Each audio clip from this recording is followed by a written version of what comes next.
I decided to go with some fire ambience, if you will. Considering we're going to be staying on this screen for all of stream tonight. Hi Anna, hello, welcome. Hi Julie as well. Hope everyone is doing good. Happy Friday. I hope everyone's, if you celebrated 4th of July yesterday, had a good celebrations, but remember we still have work that needs to be done. The fire's a little loud? Okay. I wasn't sure, because the pops, like, accentuate. Thanks for catching that. Audio is so hard to tell sometimes, because, like, I can turn it down on my end, but it doesn't turn down stream's volume. So, like, for me, it's the perfect volume, but thank you for catching that, Culk. Yeah, can I up the quality? Oh, no, it's already in 1080. Okay. Not like it matters. It's in a tiny corner of my thing. Yes, we're going cozy. I should change my backlighting here, which we can do... Sorry, this is to break the immersion real quick. Because I have to screen share this. Hi, G-Hub. Can you open? Plus? Open plus? I'm also still fighting Logitech about this camera, by the way. I'm gonna change my backlighting. Oh, let's see. Yeah, it's a good vibe. Yeah, I'm using the Vampire Therapist one. That's a good vibe. Though subjective, I might prefer it differently to the others. That's fair. But like, just, yeah. I like it when y'all give me tips on audio when something's not working. It's very helpful. Also, speaking of which, I want to check to make sure that check-in is working. Okay, it does work. Good, today was my parents- Wait, can't I not hear it anymore? Again, for the 15th time. I'm gonna soundboard something, and we're gonna see if it works. Ooh, a snack break! Okay, I can hear it, okay. Okay, today was my parents' wedding anniversary, yay! Congrats! Happy anniversary to them. And now I'm running like a headless chicken in Alan Wake 2 looking for collectibles. You know what? That's fair. And I discovered that in Alan Wake 2, I discovered that where I saved the game, I can't go back to that save file to do collectible stuff because I'm in the point of no return. So I have to redo all of my collectible hunting in my New Game Plus run, and that just, like, killed all of my motivation to play New Game Plus, because I was like, no, I just wanted to speed run New Game Plus, get it done, go back to the prior save to do all the collectible shit. But no, I can't, because I saved over the point of no return initial point. I saved over that section because I went back to the witch's hut and saved there before going to the beach. So I don't have a return point to go back to. So yeah, I done fucked. I done fucked up. It's fine. But good luck, Anna, on your anniversary, or not your anniversary stuff. Let me see.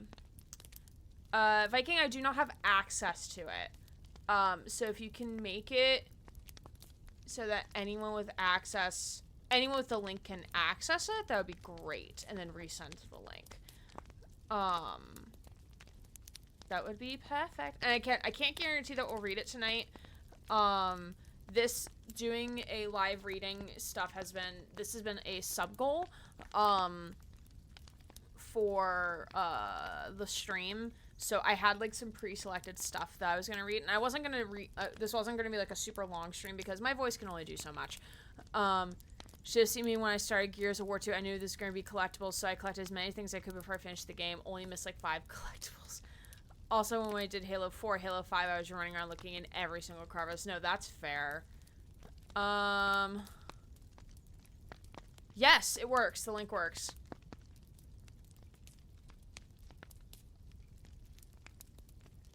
And I forgot I had dark mode on. And by dark mode, I mean, I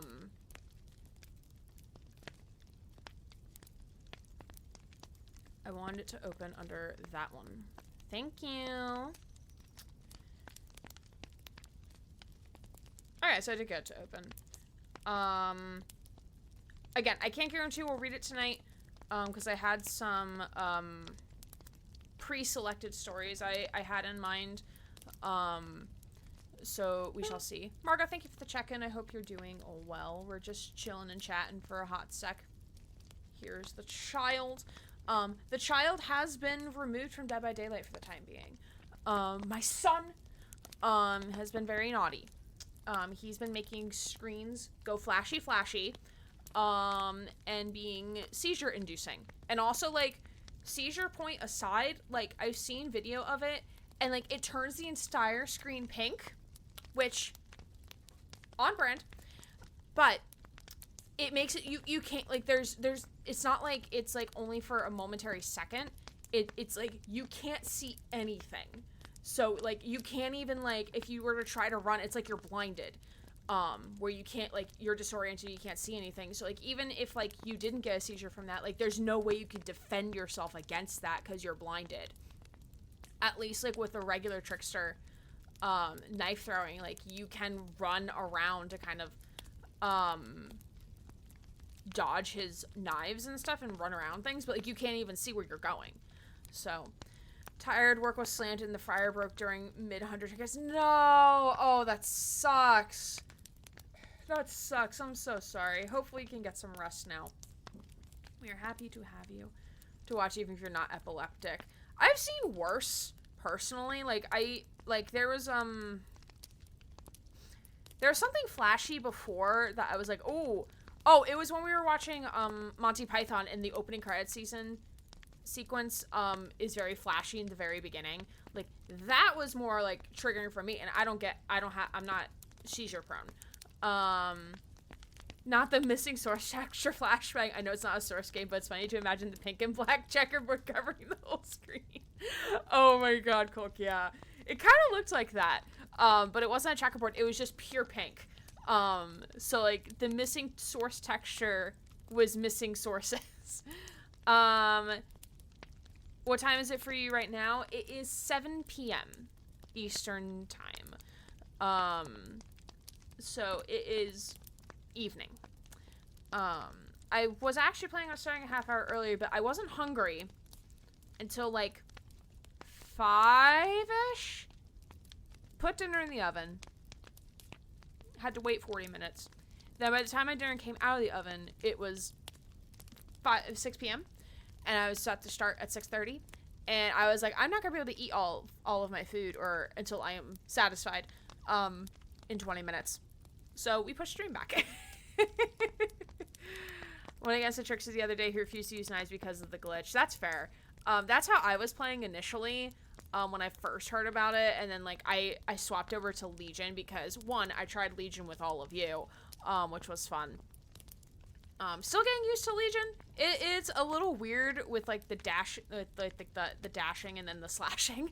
But weird at the same time. It's just a different playstyle. Like, I'm so used to Trickster having the long throwing knife so I can do ranged attacks. Like, I'm very used to it. I should probably pick up Huntress. I think I'll be good as Huntress, I think. And also, like, a secondary for, like, ranged attacks. I'm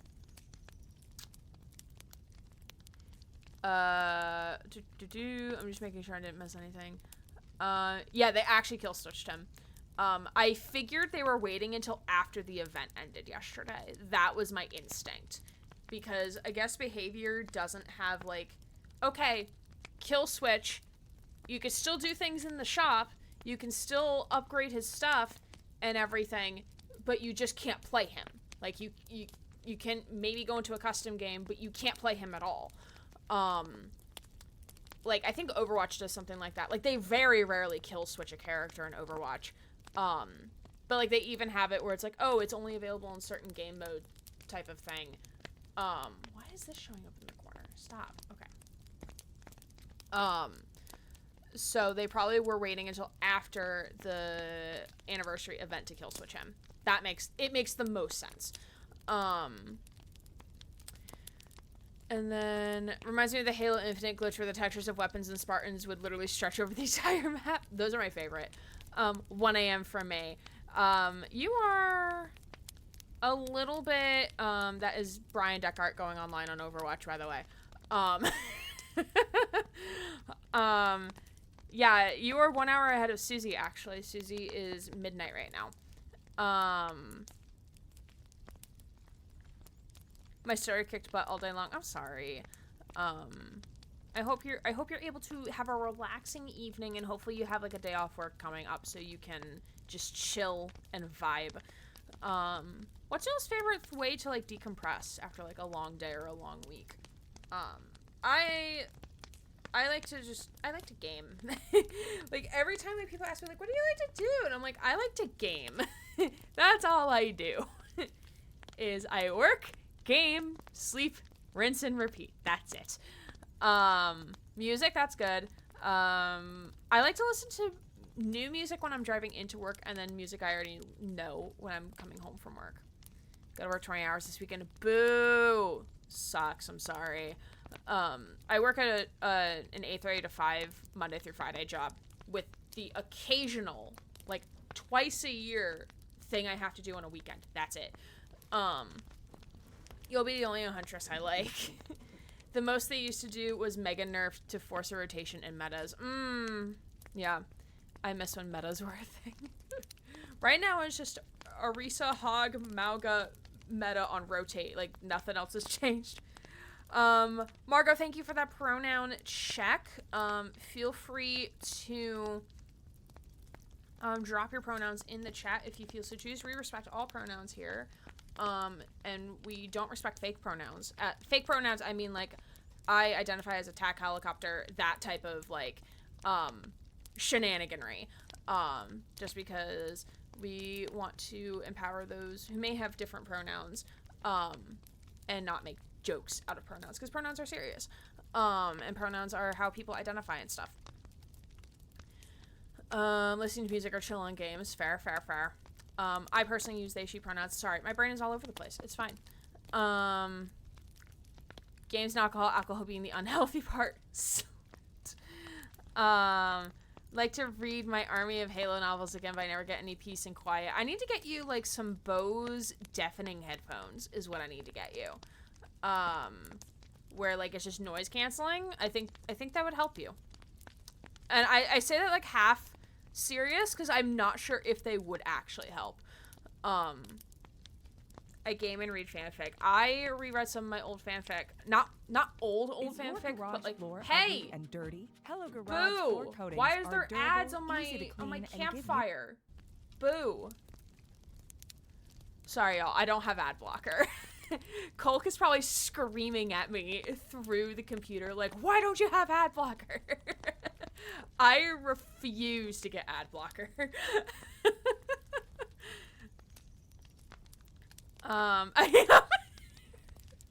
Colk, I love you. Why are there ads on my campfire? Put that in the quotes area, please. Full-time student, but I work 40 hours a week on the side. Then you can't get mad when you get ads. Fair. Touche. I just wasn't expecting it because I didn't get pre-rolls with this. I'm talking about Twitch ads. I didn't get any pre-rolls with this, so I was a little surprised. Yeah, full-time student, but I work 40 hours a week on the side. Do you mind if I ask what you study, Viking? I ask because I also teach college, or not teach, I work with college students. I'm an academic advisor. So I do the advisings of what classes they should be taking. Yeah. Sports and English. Fun! Like sports as in like sport medicine, sport management, playing sports. And Julie was an English major in a past life. Teacher. Nice! Fun! I was also going to be a music teacher. And that didn't happen. I know, it's just counter all the time. They want Orisa, get your ass on Zarya. I love pulling out Zarya. Or, like, starting with Zarya, and they're like, how dare you? And I'm like, I just wanted to play Zarya. Like, what's the problem? Setter name is coming to Twitch, Leah. So I have Leah scripted double S for the starter. Gotcha. Okay. Yeah, my mom would bitch about never being able to get my attention. That is fair. Oh, and thank you for the stretch redeem. And Brendan, I hope you are doing well. We're gonna get into some story times in a moment here. I do have a couple of selections of physical books. I ate way too much just now, just good lord. I feel that. I could not finish my dinner. I made 2 pork ribs. I only ate partial of 1 and potatoes. And my stomach was like, nope, you're done. This is very different from when I was prepping for my colonoscopy and my dinner. Like, I would eat both of them because I was so hungry and just needing protein. I would eat all of it. Glad you're doing well otherwise. Appreciate you being here. We're going to read some stories. I have some physical books. So first we have something my grandmother wrote, or this is a collection of short stories that my grandmother wrote. Then we have my own book that I published a couple years ago, which I need to continue reading and doing edits to. Edits as in like grammatical errors, like the actual story isn't gonna change. I was kind of annoyed when I talked to other students and they complained about being stressed by university and working like 5 to 10 hours a week. I mean, unironically hilarious. How so, Brendan? How so? I need to know. But Viking, like, I can understand where students are coming from because everyone, so like, I experienced this when I was in college. So everyone kind of has like a different size plate, right? So like, as Brendan and I we were talking about food just now, it's really funny. How like someone can have all of this food on their plate and they can eat all of it. They can handle it, no problem. They're actually still hungry afterwards. Then you can have someone with the same amount of food on their plate and they can only eat like 1/4 of it. So, and I use this analogy because in college, I did a lot. I was doing 18 plus credits a semester, so 6 plus classes because I was a music student, so a lot of my classes were 1 credit, and didn't count for credit, some of them. On top of that, I worked 3 jobs. At most, I worked 3 jobs. There were some semesters I only worked 1 or 2, but at one point, I did work 3 jobs. Plus doing, like, 3 to 5 other extracurricular activities. So whether it be student government board, fraternity, that type of stuff. To me, I was completely happy being busy all the time. And my friends were afraid to put me in leadership positions because they thought I was going to be overextending myself. They're not the ones to make that decision, though. But for some other people, doing that amount would absolutely crush them. So, like, I can kind of understand where a student is coming from in terms of, like, being stressed when they're working 5 to 10 hours a week, because that might be their capacity. That might be their limit. They might have other stuff going on behind the scenes that is pushing them more than that. Because everyone's stress level and tolerance is completely different. And I see that with students all the time. Like, I'll have students who will take 6 classes in summer, and these classes are short. They're 5-week courses. And they'll be completely fine. I'll have a student take 1 class in summer and completely fail. And it's just, granted, there is different work ethic involved there, but that is, like, stress level. Like, some students can really handle taking on that course, so some students just can't. And that's just how it is. I took a summer class once a night. I also did in high school. It was my mom's class, actually. Not even 3 hours ago, I tweeted I wanted to get back into writing. Oh, hell yeah! If you ever want me to proofread anything, let me know, Brendan. I'll be happy to. I need to read more of your book. How far did you get? Do you know what chapter you're on? Like, unless I get a day off, I'm usually like 5 hours of sleep a day. The rest is filled with university work, raising my dog, and working out. Bye-bye free time. Yeah, I mean, like, that's the sad reality of college, is, like, trying to balance everything. I somehow had free time in college. I don't know how I managed that. I think I just was really bad at making friends. Because I don't really talk to any of them postgraduate, undergrad, or grad school. I don't talk to any of them. But granted, like, I didn't really discover who I was until grad school and post-grad school, and, like, being a person on the internet, I wasn't really until I got into it. All my co-students always leave all the fucking work to me when there is any group task or anything like that. Now, that is a completely different thing, though. That is them being disorganized in that aspect. Like, being stressed about other things isn't, like, shouldn't equate to that. I mean, like, that's just them, like, not doing the due diligence to help with that. Those are completely different things. Like, stress level, like, what we were talking about before, and that are two separate topics. I accidentally bonked my microphone to go mute. But, like, even if they're stressed, they should still try to figure out how to work within those bounds. But, like, students are still allowed to be stressed about things at whatever level. That's totally fine. Something super difficult for you is always going to be easy to someone else out there, in the same way that something easy for you might be impossible for another person. Cole put it really well. Yeah, that's exactly what I'm trying to say. Science fiction trilogy? Yo, that's what this was going to be. And then I found gaming and completely stopped writing it. Actually, no, I finished writing this and said, I'm mentally done. I can't write another one of these. As of 5 years ago. After prologue, I've been busy since starting it. That's fair.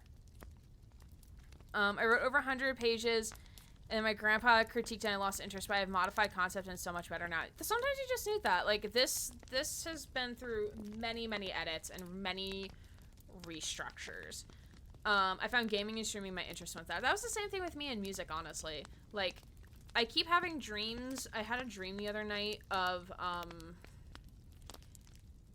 directing a choir through one of my favorite choral pieces. And, like, normally from those dreams I wake up crying because, like, I so miss performing in an ensemble. But, like, right now in my life, I have, like, no desire to go and, like, take time away from gaming with friends, streaming with y'all, to go perform in an ensemble. Because, like, it's not that big of a desire for me, I feel. Also, because I'm just very much a homebody. I don't like going anywhere. But yeah, Brendan, if you ever want me to take a look at it, I will be happy to. I want to get back to writing, but writing in my brain behaving is another subject. No, that's fair.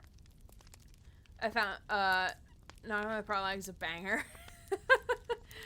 So we do have those two options. And again, there's multiple stories within my grandmother's book.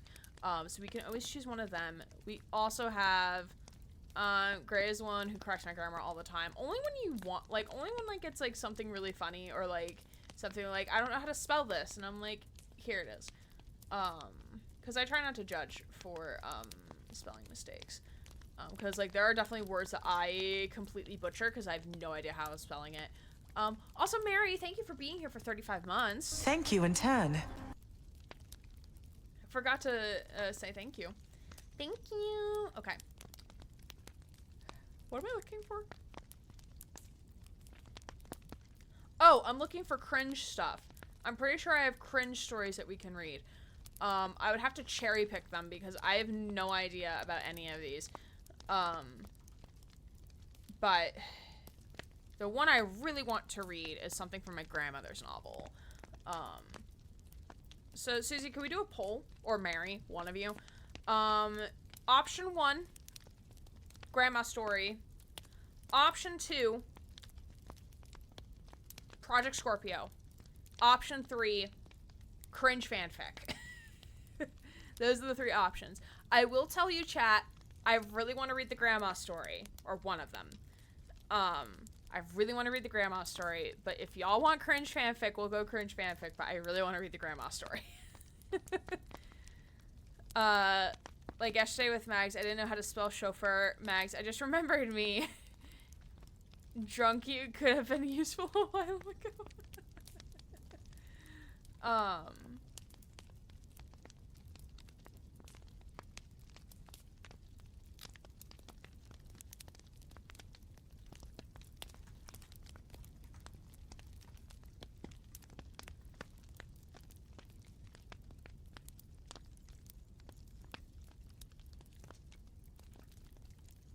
My first memories of your streams with you resubs.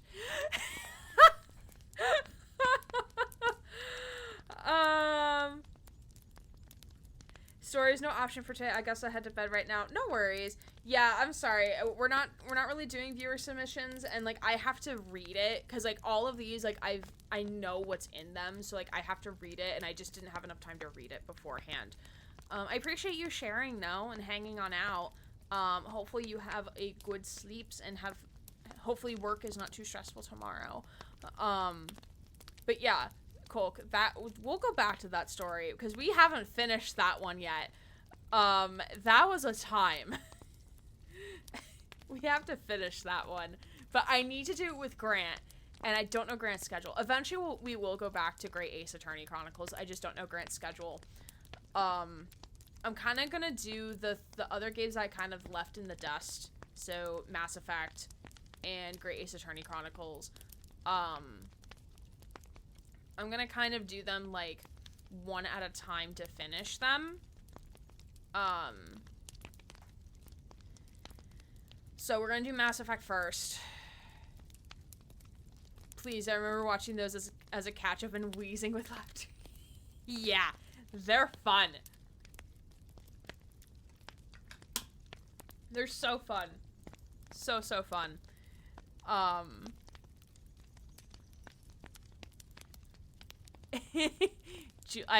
I summoned Julie with Mass Effect. Was there a fourth? No, there wasn't a fourth. I don't know who put there's something there.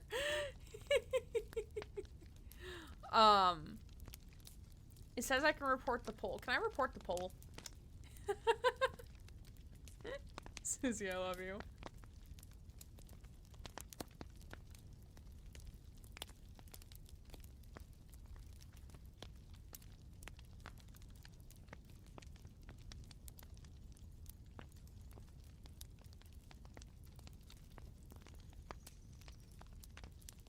Sorry, I forgot to vote. Got it now. No, you're fine.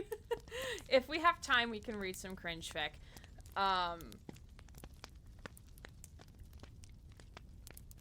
But there is multiple stories within this book. But there's specifically one I want to read, which is really long. Because I've been thinking of the story. And I often tell this story a lot to coworkers. But yeah, it seems like we are going to be doing a Grammy Gray story. Thanks, chat, for listening to me. I didn't hear some Grammy Gray stories ever since you mentioned it. Yeah, she has a lot. This is actually her third book. I don't have her other two books. Her other two are her first and second book. Is there a theme or are they just normal stories? So for the third book, these are more about, like, probably within the 10 to 15 year mark before she passed. And she passed in 2019. So at the time it was written, they were relatively recent stories. A good portion of them are about me. To some extent. There isn't any, like, theme to them. They're autobiographical in a sense.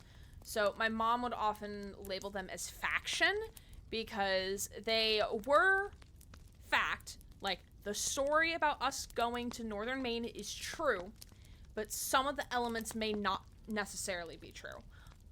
So they're autobiographical in a sense. Her first two books were more about her growing up and being a kid, which are the two I don't have. This one she signed. I actually peeked to look at the cover. I can't show it to y'all because it has my legal name. But it's first book, August 8th, 2014. Dear Gray, I hope your stories make your day.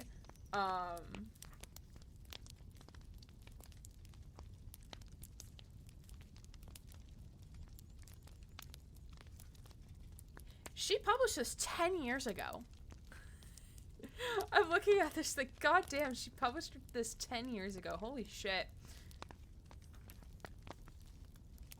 But yeah, there really isn't any rhyme or reason for these stories.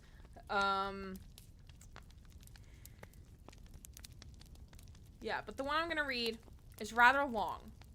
And holy shit, these are... Oh god, that one's also a good story. Fuck, I can't choose. I can't choose. Okay.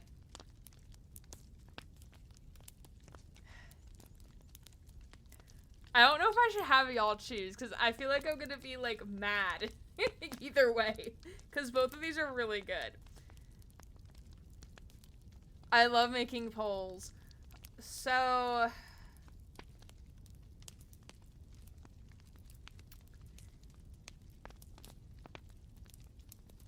Poll. Susie wants to do another poll. Okay, we'll do another poll. So, option 1, Diary of an Ice Storm. Option 2, 10 minutes in Canada, and make it like a 60-second poll. If you'd be mad at choosing one of them, then you know that you prefer the other. Yeah, but I'm not sure though. I like both of them. So, Diary of an Ice Storm is a story about an ice storm hitting Maine and my grandmother and grandfather going through it with the ice storm. 10 Minutes in Canada is about me. So my grandmother and I, we took a trip to northern Maine where my grandmother grew up, and a bunch of shenaniganery happened. Like, a shit ton of shenaniganery happened, and I remember a lot of it. So I could give you, like, real details of, like, okay, this happened, this didn't happen. But both stories are great. So option 1, Diary of an Ice Storm. Option 2, 10 Minutes in Canada.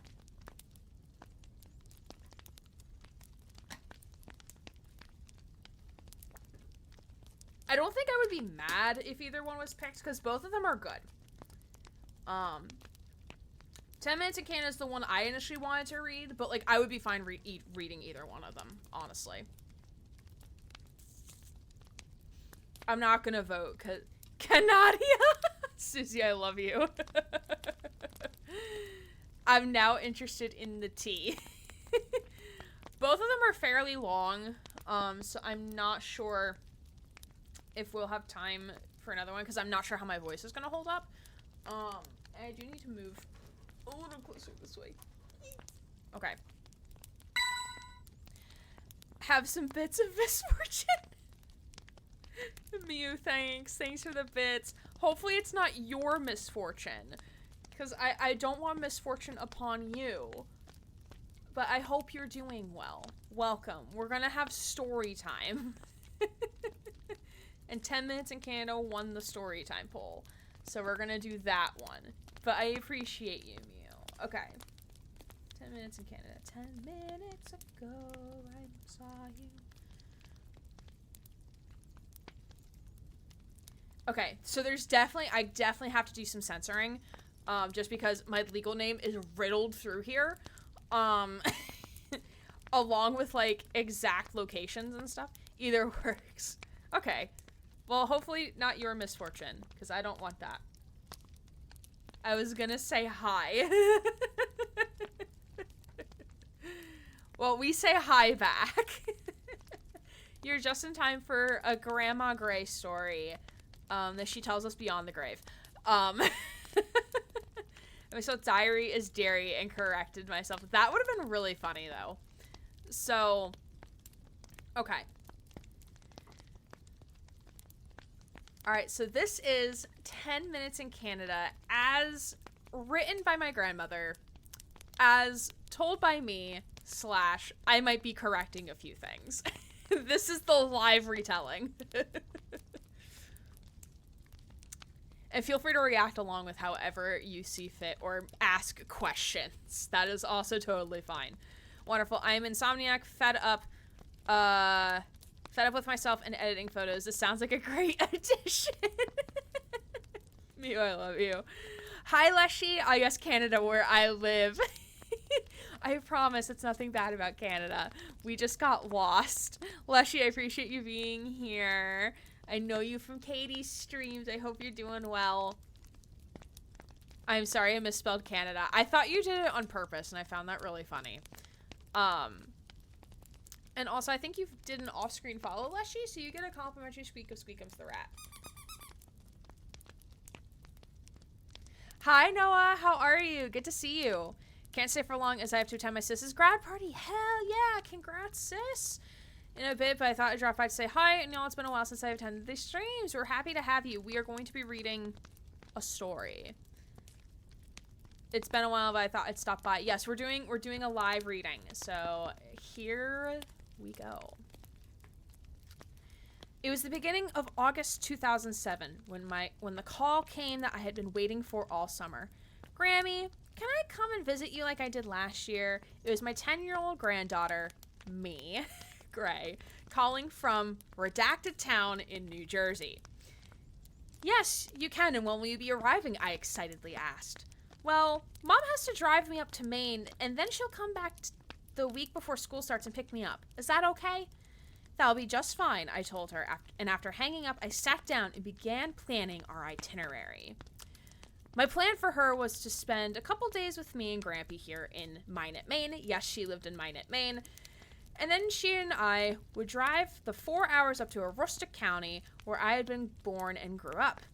We would stay with my aunt who lives on this state road in Castle Hill, and we'd go all around the old homesteads and places where I'd play as a child.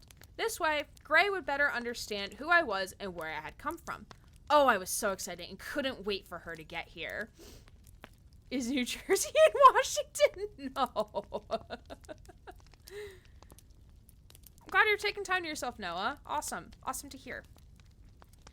Since I still had 3 days on my own, I set about cleaning everything that didn't move so that we all would be ready when she arrived in 2 days' time. I made a batch of cinnamon bread, her favorite, baked some chocolate chip cookies, and went shopping for all the things that a 10-year-old might like to eat. I was beside myself with anticipation. The days dragged by, and then it was Saturday, and Gray had arrived.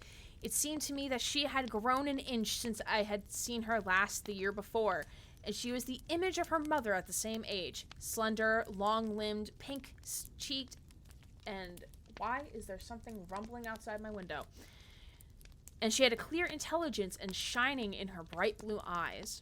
The next couple of days spent in a flurry of activities geared to a 10-year-old's thinking. We sewed some things for her stuffed animals. We cooked several more batches of cookies, planted some flowers on Choo Choo's grave.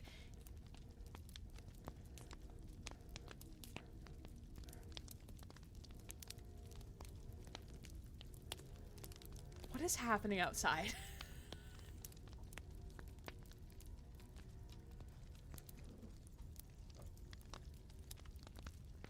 Well, they sped off. They're no longer... No, there was a bike revving in the parking lot. I was very confused with what was happening. And for context, Choo Choo was, I don't remember what breed he was, but he was, my grandmother's dog. We planted some flowers on Choo Choo's grave and sang silly songs together as we swung on the front porch swing. Oh, we had a lovely time. Finally, it was Friday night and the weather had turned sultry for our part of Maine. I called my aunt to let her know what time we were planning to leave the next morning, and Aunt Sandra was all excited too, because she doesn't have grandchildren of her own, and she was anxious to have a child to interact with. She relayed to me that we could take Gray to the Aroostook County Fair that was scheduled to begin the next day. She thought we'd have a good time, and Gray could go on all the rides. I agreed that maybe Gray would enjoy that and told her that we were planning on leaving around 6:30 the next morning. Gray was all excited when I told her that we were going to the fair, and she had a hard time settling down for the night for bed. After kissing her goodnight and starting down the stairs, I heard her sweet voice in the air behind me. Grandma, can I eat whatever I want at the fair? God, yes, I answered, but you'll have to be careful not to go on too many rides after you eat because it might upset your tummy, and that won't be good. Oh, Grandma, you always worry about everything just like Mom. Good night, Grandma. I love you. I love you too, Gray. I hurried down the stairs to my bed knowing that morning was going to come very quickly. Since my husband always gets up around 2 every morning, this was a true story, Gray also got up, and it wasn't too long before she found her way to where I was still sleeping in my nice warm bed. She climbed up on the end on my bed and sensing that someone was looking at me. I opened my eyes to find two blue eyes of the exact same color of mine staring back at me. Grammy, can I have pancakes and bacon for breakfast, and can I have my chocolate milk too? Sure you can, honey. I was just getting up anyway. I lied as I gathered my courage and slid out of bed. It was going to be a long, long day. Since we'd packed everything in the car the night before, all we had to do was eat, dress, and leave. So we kissed Grampy goodbye and followed him down the drive as he head off to work at 3:30. Aroostook County, here we come. Gray and I sang to each other as we made our way along country roads, to the interstate and north to the great Aroostook County.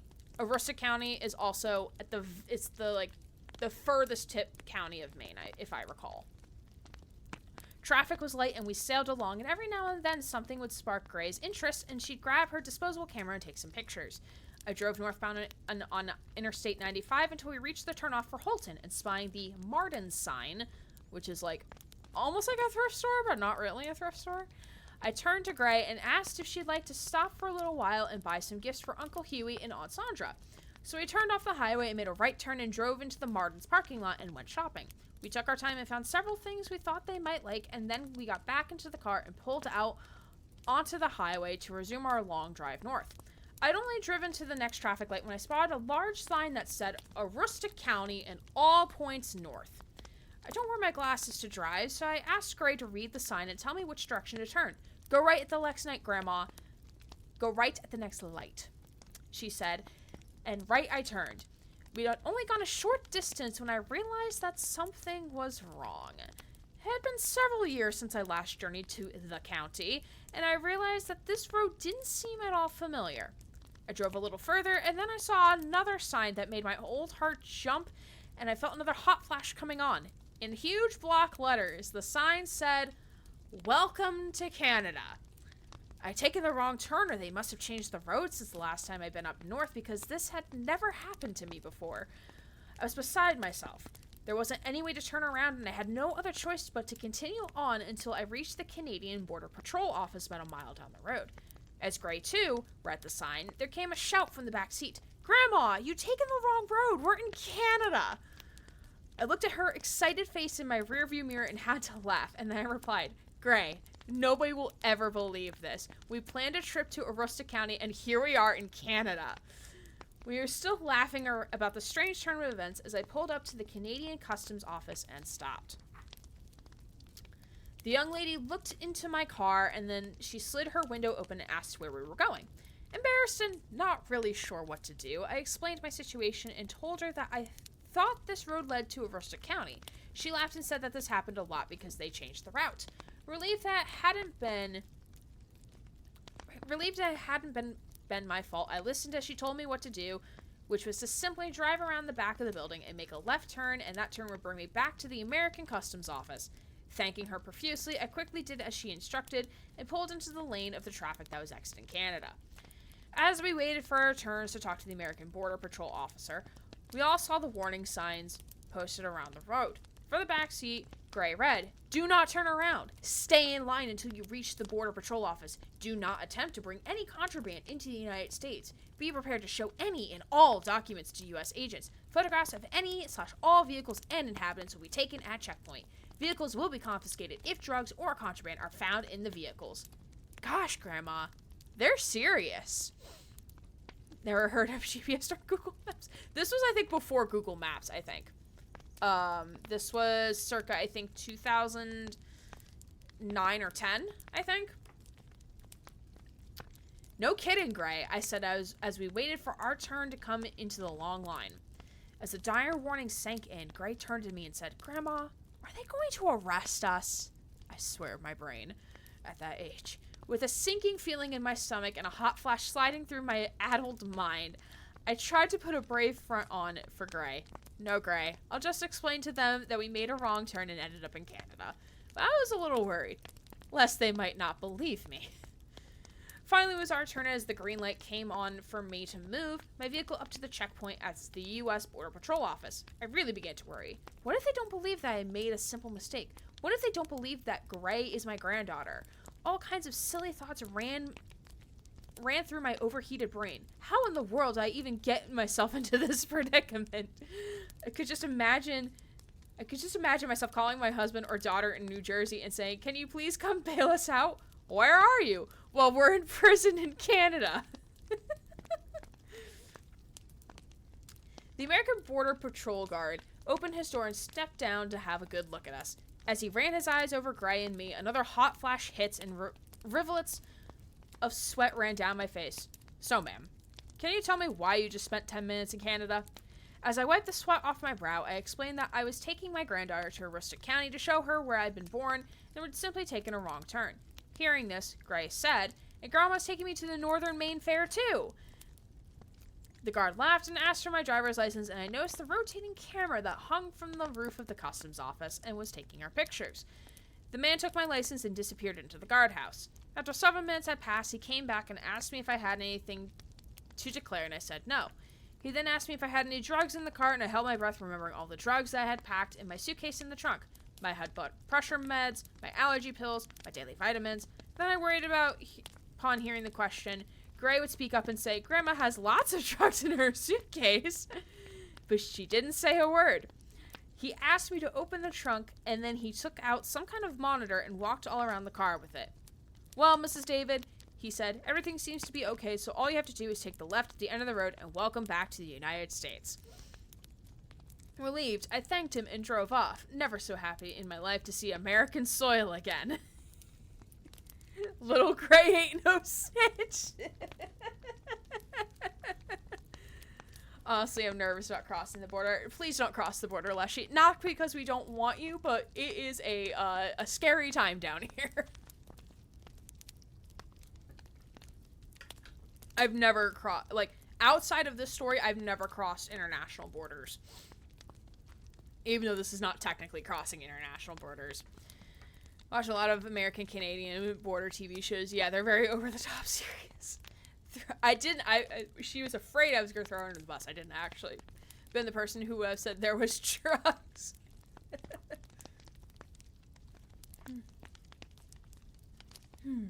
Alright, continuing up and on.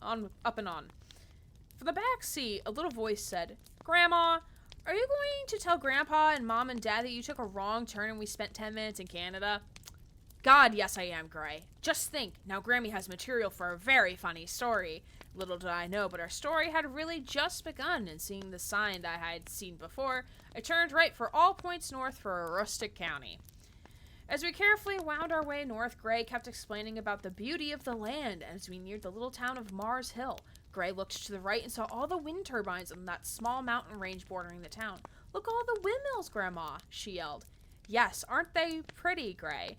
And they generate a lot of electricity for all those people who live around here." As I drove north towards the larger town of Presque Isle, we saw the rolling farmlands and acres of potatoes and the bright yellow fields of canola plants that stretched across the countryside as far as the eye could see. This plant was something new to me, and I marveled that I hadn't been told about all the farmers having planted this crop. As I explained what little I knew about this plant to Gray, I realized that my father would be as surprised as I was upon seeing this type of crop being grown in good old Aroostook County soil. Dad was a potato man to his very bones, and he wouldn't have liked seeing all those acres being planted by these friggin' yellow foreign canola plants. Potatoes! Apparently it's super easy to get confused and accidentally cross the border into Canada on a highway in Detroit. Oh. Katie wants me to head to LA meetup, but because of cash, I can't. No, that's fair. That's very fair. It's very expensive to travel. Just even within the United States, it's very expensive to travel. That's why I don't go anywhere. Finally, we made it to the main street of Presque Isle, and I showed Gray the University of Maine campus where her mother had graduated and where I also had taken some classes. She was so excited to think that she could see the college her mother had attended. I promised her that we would come back with Aunt Sandra and take some pictures of her there at the Umpy campus to send to her parents. It was approaching 3 o'clock when we finally pulled up in Aunt Sandra's driveway, and she was waiting at the door for us. We staggered out of the car, happy to finally place our feet on good old Aroostook County soil. After getting settled in our room, I commented to my aunt about how hot and humid it had been all the way up, and she said, that throughout the day there have been several bulletins from the National Weather Bureau in Caribou County, or I think it was Caribou County, about possible microbursts or even tornadoes in the area. I couldn't believe this news because having grown up there, I knew this was something relatively unheard of in our part of the state. But by late afternoon, it was clear that if not a tornado, we certainly were going to have some violent thunderstorms by nightfall. We went to bed early, and I was awakened off and on throughout the night because it was still very hot and humid, and every time the thunder and lightning flashed around us, Gray would mutter and thrash in her sleep. I worried that the fair would be put off due to all the rain and storms, but morning came with a brightening of the sky and a clear, hot sun. Off to the west, there was just a hint of storm clouds building up as we ate our breakfast. Gray chattered to Uncle Huey all about the fun things she was going to do at the fair and all the things she was going to see.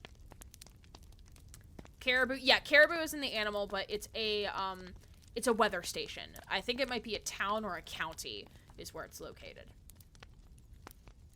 Since Uncle Huey was going to exhibit his handmade potato barrels at the fair, the morning was spent with helping him gather all his materials and loading the finished barrels onto his pickup. Every couple of minutes, Gray would run into the house and ask when we were going. Finally, it was time to go, and Aunt Sandra, with one look at the slowly building thunderclouds off in the distance, ran around the house, shutting all the windows in case it rained while we were gone. We happily piled into the car and followed Uncle Huey's pickup to the Northern Maine Fairgrounds, and after finding a parking place, we went to stroll around the grounds. Gray dragged us all around to see every ride they had offered, and she finally decided that she wanted to try out a number of them. After buying the necessary tickets, she happily ran off to ride the tilt-a-whirl, the Ferris wheel, and the slide. My aunt and I sat on the ground at the bottom of the slide and watched as Gray had the time of her life as she slid all the way down to the bottom, and then she grabbed the cloth that she slid down on, run back up the long length of stairs, and repeat the process all over again. I remember this. Aunt Sandra and I were becoming tired out just by watching her, but she was having a world of fun. After downing a quick supper of french fries, hamburgers, and hot dogs, we walked around the fairgrounds to look at all the animal exhibits, and Gray was quite taken back with the team of oxen that were demonstrating their ability to pull hundreds of pounds on a two-wheeled wagon. Suddenly, we were brought back to reality as a vicious flash of lightning seared its way across the sky, and without further warning, rain began pelting us.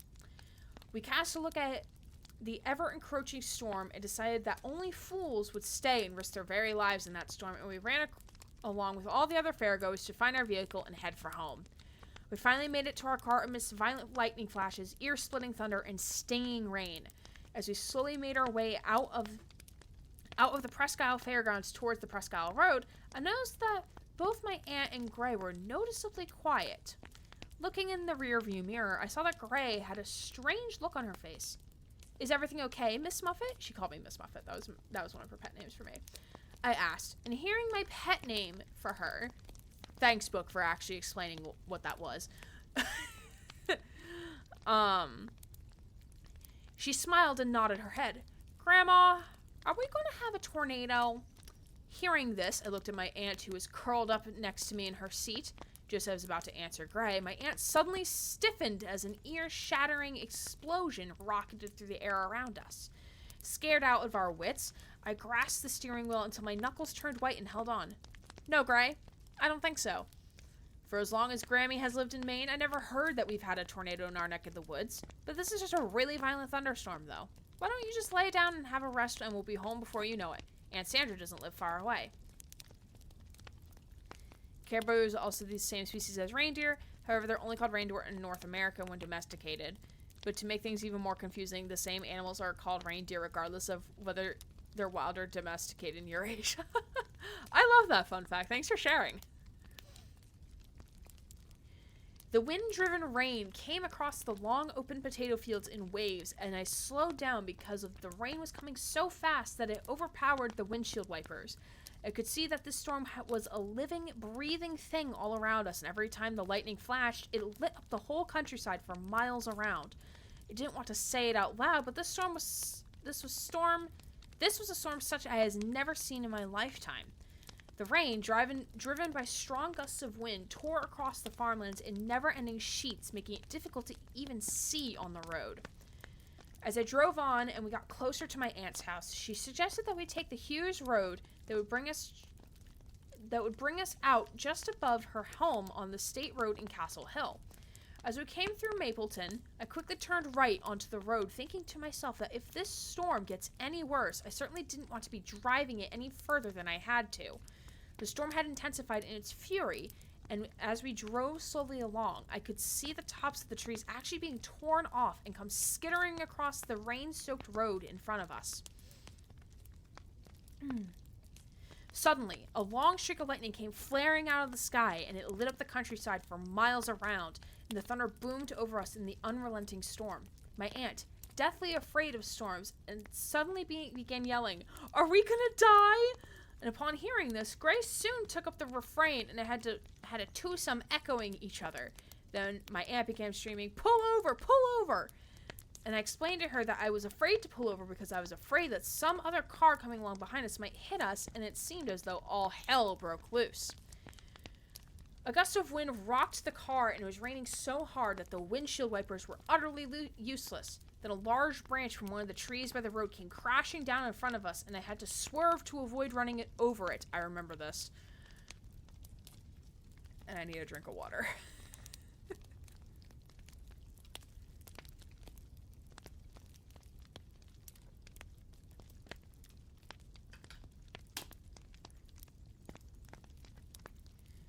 Then a large branch from one of the trees... I already said that. Every onslaught of wind and rain brought new hazards and fear. My aunt was screaming. Gray in the backseat was repeating every dire prediction that she heard my aunt yell, and my nerves had had it. "Please be quiet. I can't think or drive if you two continue on yelling like this. We are almost there, so just hang on, and I'll try to get us home in one piece." I don't remember that. The sudden silence without their yelling was deafening, and I looked out the side of the window to get my bearings. I finally reached the state road and slowed to make a left turn, and immediately saw that the storm had taken down a large tree and all of the wires that were on the telephone pole right next to it. I remember this. The tree branches and wires were lying all over the road, so I decided to ease the car off the road onto the shoulder and see if we could scrape by on the debris safely. One of the wires let off a shower of sparks as I just made my move, and this was also set off another round of "Are we gonna die?" screams from both the front and back seat occupants. I was at my wit's end, nerves frazzled and scared, too. I ever so slowly made my way past branches and wires, and finally we were all past the mess up and over the hill, and then a right turn, and we were finally home. I parked the car, wiped the sweat off my forehead, and looked to my aunt and Gray. Both were suddenly very quiet and morose. "Well, we made it home in one piece, didn't we?" And I waited for one of them to reply. Out of the back seat came a little soft voice. It was Gray. She said, "Grandma, do we really have a tornado?" I was really, really scared. Your Grammy was so close to killing her aunt here, let's be real. Gray, it may have been very close to a tornado, and Grammy was really, really scared too. As the lightning flashed in the sky over towards Caribou, we all scrambled out of the car and ran for the house in safety. We had enough of heat, humidity, and violent thunderstorms for one day. After washing up and having a snack, we all went to bed, as we planned to get up early and take the drive all around the areas where Aunt Sandra and I had lived when we were children. Gray soon fell asleep, and I had slept fitfully as the sky still lit up from time to time as the unrelenting lightning and thunderstorms rolled across the beautiful countryside all around us. The second day of our visit dawned bright and clear, and it seemed as though our horrific experience of the day before would be just a story to tell after we gone home. But as we were eating breakfast, my aunt quietly mentioned that the Weather Bureau in Caribou had intermittent broadcasts all night long, and that today held the possibility of a repeat the day before. I couldn't believe my ears. We never had this kind of weather in northern Maine. Upon hearing this, Gray looked at me and asked, "Grandma, is it going to be terrible like it was yesterday?" Gray, you were a weather nut. Put two brain cells together. Not wanting to frighten her, I lied through my teeth. No, Gray. I doubt we will ever see a storm like that one again. It's going to be a lovely, lovely day. Now, go brush your teeth and we'll be ready to go. Grammy and Aunt Sandra have so much to show you. As Gray ran down the hall to the bathroom, my aunt and I exchanged knowing looks and had a silent laugh to ourselves. We certainly hoped that it wasn't going to be a repeat of the day before. We had a wonderful time visiting all the places along I don't know how to say this word. Masardis Road? I think that's how you say it. I'm not sure. The Fenderson Road, the Godding Road, and the Garfield Road, where we'd grown up, gone fishing, and gone to school. Finally, we meandered back around the loop to Ashland, and after eating lunch and I glanced at the sky, kicked my aunt's foot under the table, and rolled my eyes towards the sky that had begun darkening off to the west. Since we've had our lunch, why don't we drive back down to the Ashland Cemetery, and I'll show Gray where her great-great-great-grandparents and great-great-grandparents are buried. And we could take some pictures, too. Gray, are you ready to go? She hurriedly slurped the rest of her drink, and off we went to visit the final resting places of our loved ones. Guess you could say she was a real stormtrooper. That's funny, Noah. I love that. Once in the car, Gray leaned forward and said, Grandma, the sky is getting really dark. Is it going to rain and thunder like it did last night? No, Gray. Grandma doesn't think it will. It's probably going to be just a small shower and then it'll be over. If we hurry, we can visit all the Grays and we'll go to Ashland Diner for some ice cream or whatever you want. Thank you. Try. Hearing that, she settled back in her seat and my aunt and I gave each other a look and crossed our fingers. Kid Gray is a gem. I don't remember how much of these lines were true, of like me being very inquisitive, but like me saying grandma, so true. I either called her Grammy or grandma. It was one of the two. Surely we weren't going to be subjected to another hellacious storm the day before, were we? Lightning doesn't strike twice in the same place, does it? I drove slowly through the quiet town in the short distance down Sheridan Road until we reached the cemetery, and Gray exclaimed at seeing all the small American veteran memorial flags placed at each veteran's grave. Seeing my parents' marker, I pulled over and stopped. We walked all over the small cemetery, and my aunt and I took turns reading the names of our ancient tombstones and explaining to Gray how that person was related to her. She asked lots of questions. Then she stopped and glanced nervously at the sky. Grandma, I think there's going to be another storm. I had been trying to distract her as soon as I saw that the sun had disappeared and the wind had picked up. There was no denying it any longer. Another storm was upon us. Well, I guess we had about enough of this anyway. How about we all go to the diner and get some dessert? I remember this. Writing your family before? Yeah, I think I get it from her. My mom kind of writes? Not really. Like, she doesn't, like, do it actively, like, for fun or anything. Just as we turned to head for the car, a violent gust of wind careened through the open field that surrounded the cemetery and down through the tombstones. And then there was a searing flash of light and thunder roiled all around us. Not wanting to become permanent inhabitants of the cemetery, too. That's a good line.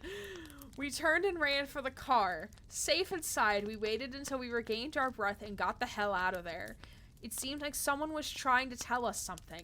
As we scrambled into the car, there came a soft voice from the back seat. Grandma, I'll be glad when I get back to New Jersey because I don't like these friggin' lightning. Upon hearing her say the common Maine swear word, my aunt and I burst out laughing. 2 days in the county and she'd already picked up the way we talked. That part is not actually true. Gets in the way of my ambitions. No, that's so fair. Bye, Anna. Appreciate you stopping on by. Have a good sleeps. Having dessert in the middle of a storm is such a vibe. I think she knew that going home was too far. So if we were trying to get into safety, that going to like a diner or somewhere would be the best bet.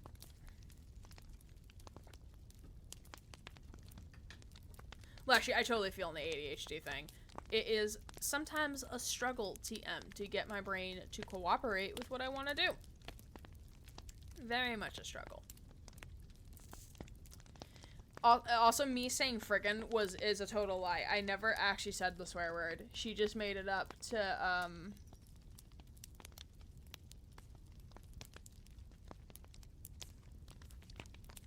It looks, it's the faction. It's the fact and fiction part of it. Grammy Gray, how dare. We drove amidst lightning, thunder, and driving rain into the Ashland Diner and ran inside. My aunt had made arrangements for us to meet with several of our classmates that I hadn't seen for more than 40 years or so, and I was keenly looking forward to it. We settled into the table and ordered our drinks. Actually, that's why we went to the diner, because we were meeting classmates. That's why. Diner's not only where I'd be safe but satiated. Can't have all the pancakes and waffles to myself. Fair. Valid. Gray, having noticed that we were in the bar part of the restaurant, said, Grandma, are you going to tell Mom that you took me to a bar? My aunt looked at me and sipped her drink with a big smile on her face. Then Gray noted that there was a wedding party already assembled there with quite a few children about her age, and it wasn't too long before they came over and invited Gray to play with them. As the hours slid by and we reminisced about times past, finally it was time for us to go, and as we got outside, it didn't take a brain surgeon to see that we were going to have a repeat of the weather of the night before. We said our goodbyes and ran the strong gusts of wind-driven rain to the car. As we drove out to the parking lot onto the Presque Isle Road, Gray, upon seeing all the lightning up in the sky, piped up from the back seat, Grandma, I'm not ever coming back to this friggin' place again. My aunt and I, upon hearing her use the northern Maine expression friggin' twice in a couple hours, laughed until we cried because we hadn't expected to hear that word coming from a little New Jersey-born child. As we again drove through the storm from hell, fully expecting to be annihilated any second by the vaporizing flush of heat, I had to admit that had been a visit to remember. It was a long, humid night, and bright and early the next morning, I piled our suitcases into the car, kissed my aunt goodbye, and turned onto the state road to make our way towards home. As we were driving through Masardis and on towards Patton, I asked Gray if she'd enjoyed her visit. I watched in the rearview mirror as she pondered my question for a couple minutes and then said, yeah, I saw a lot of neat things and I really enjoyed the fair, but I don't like the damn lightning. Knowing full well that my daughter, my mom, wasn't going to like all this newfound profanity, I cautioned her against using words like damn or friggin' when she finally got home. She turned her blue eyes on me like I was the world's biggest fool and said, oh, Grandma, I go to church and I know those are bad words. And Grandma, you know what? What, Gray? I asked. When I get home to New Jersey, I'm going to have to tell the minister about you because you sweared a lot.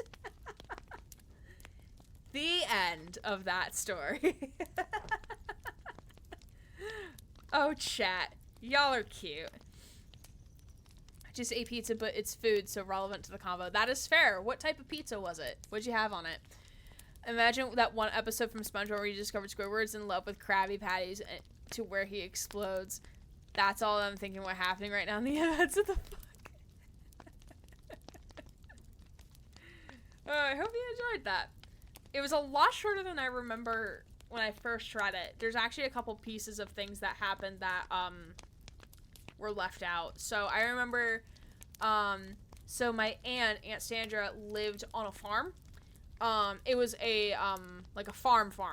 Like not like I don't know why I said farm. So not cattle farm, but like produce. And in the back was an apple orchard. So like one day, like towards like mid-morning, early afternoon or something, we took one of the trucks out and went towards the back and we picked apples. So like we actually like used things to like pick apples and whatnot. Stood up on ladders and stuff. That was a lot of fun. And one night I remember that I missed a few details. That's okay. It's okay.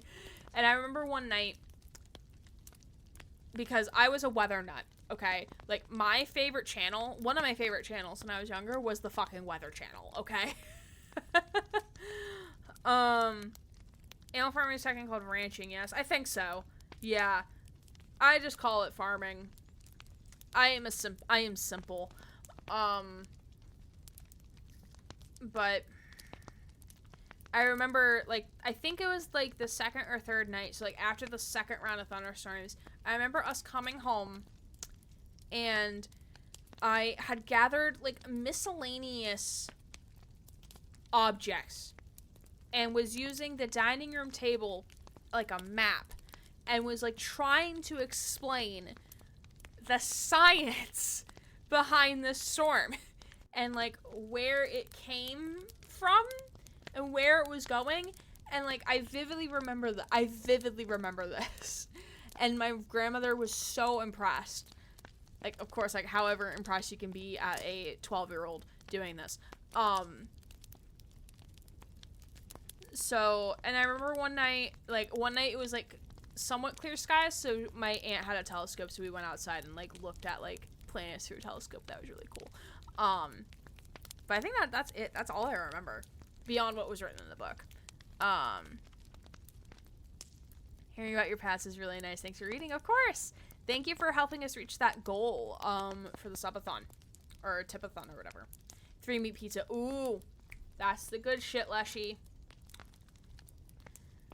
I love the part about the bar because it reminds me of the image my parents have of me asleep on the pub tables. I do too, but if you ever want to clarify to people that your operations involve just livestock or crops, then ranch and farm respectfully may help. No, that's fair. That's fair. I just couldn't think of like the terms, like, and I don't think I knew that, like, I logistically didn't know that there was a difference. But yeah, that is a Grammy story. What time is it? We'll take a short 5-minute break. We'll see how my voice feels when we come back. And then we might read something else.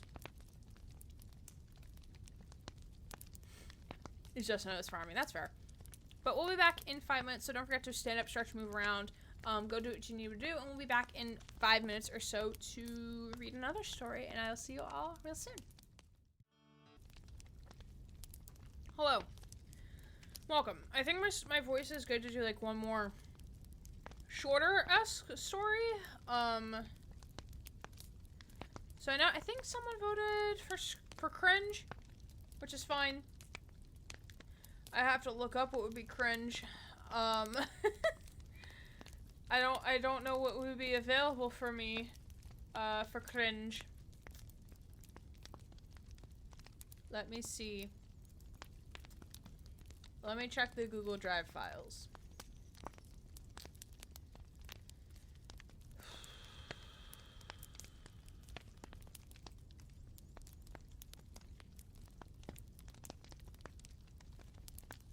Okay. Can I see mine? Let me see my stuff.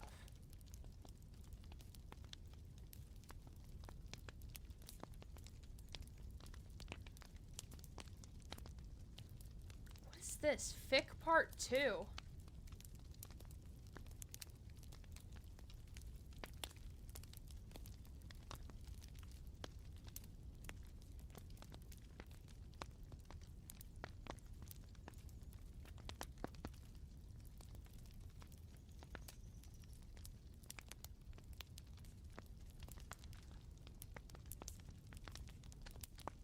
Oh!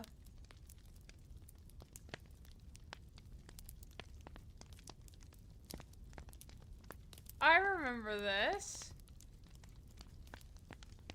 This was one of the fics I wrote for us, Susie. For Rymerian 60. I completely forgot about that.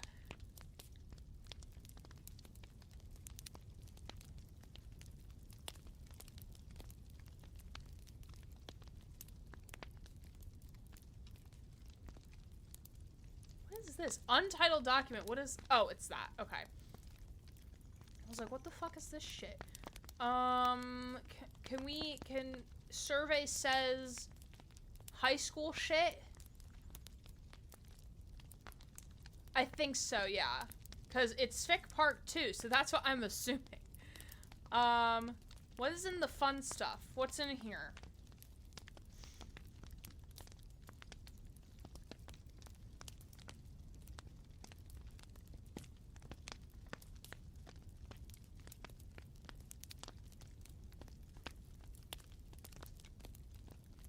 I have no idea what this is. I don't know when I wrote this. Okay.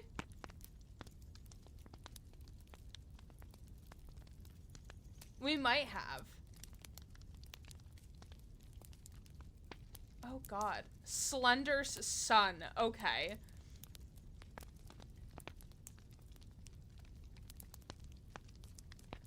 Nine pages. Oh god. I remember my creepypasta fanfic phase.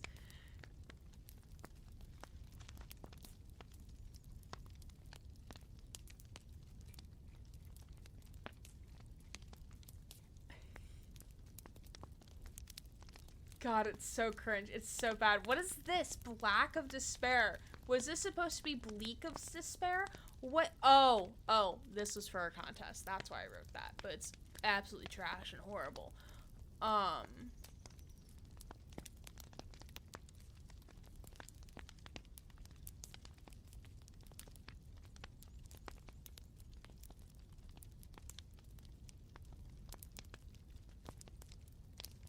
Oh, I remember writing this. Oh my god. I was so edgy when I wrote that.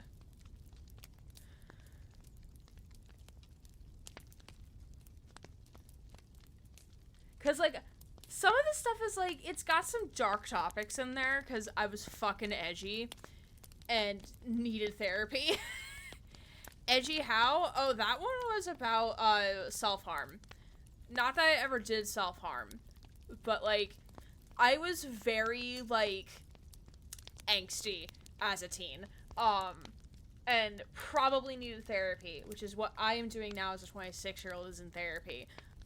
Granted, I'm in a much better headspace than when I was a teen, but still. Okay, let's go back.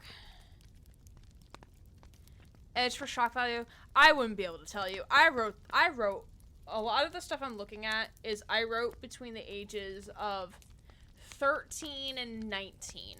So I would not be able to tell you if it was for shock value or to further the story. Probably to further the story, but I wouldn't be able to tell you.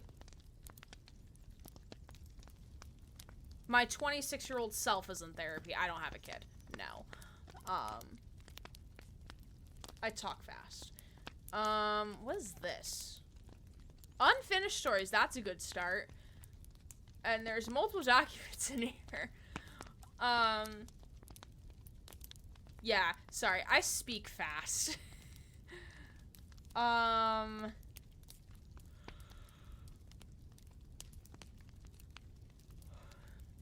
God, there's so many unfinished stories, my actual beloved. Also, see the picture that you shared with me? Very funny. Of the you passed out on the table.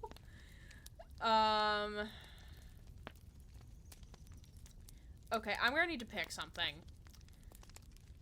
I'm gonna try to pick something that's not, like, super edgy. No, that's fair, Leshy. That's fair. I mean, I've also been intermittently seeing therapy since I was, like, 20. Right now it's been more consistent. ADHD is great, isn't it? We speed talk without realizing it, but perceive it as normal speed speech. Yes, that's so true. Because, like, I go back to watch the stream to get clips, and, like, I realize I read comments so fast, and I'm like, it doesn't feel like I'm reading them that fast. Like, huh? Like, time is actually an illusion, and I said that to my boss's boss, and he looked at me, and he's like, don't say that to me ever again, and I'm like, sir, yes, sir. I like my boss's boss, he's actually kind of funny. He's also a gamer, and I absolutely love that for everyone involved. Bye, Noah, appreciate you hanging out, have fun at your sister's grad party. Got set back with therapy because of, ironically, my previous therapist, I think I want to have now will help. Good! I'm glad. Sometimes it takes a bit. Like, my prior therapist, I liked my prior therapist, like, as a person, but, like, I just didn't jive with their therapy style, but this one I really jive with. Excuse me.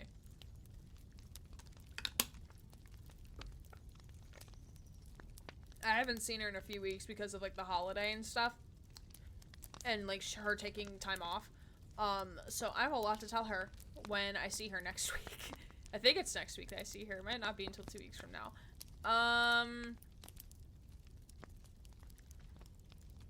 Okay.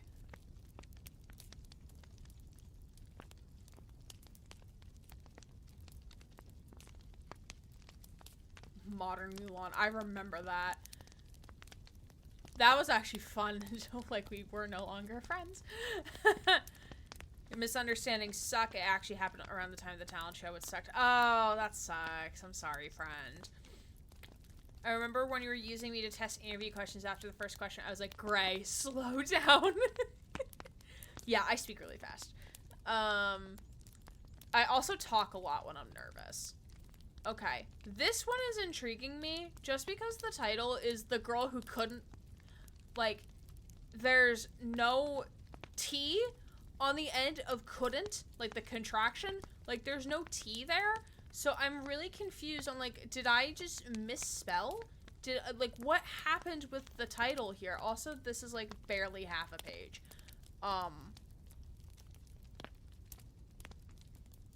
Okay, we're not reading that, because that's barely half a page, not worth the time. I'm interested. Okay. Slow the fuck down has been a common sentence spoken by my friends on Xbox.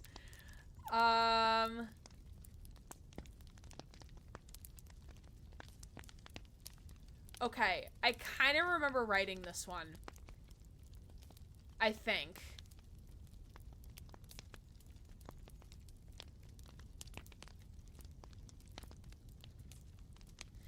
Oh, this is when I started getting horny all the time, I think. I think.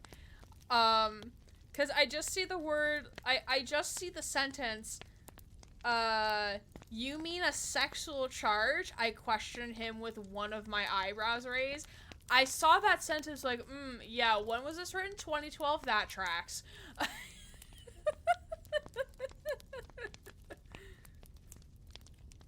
Bonk's younger grade to horny jail. It's too late. Says talking fast. I also apparently talk too quietly at times. That's fair. That's also fair. What does that even mean? I mean, I guess we have to read it to find out now.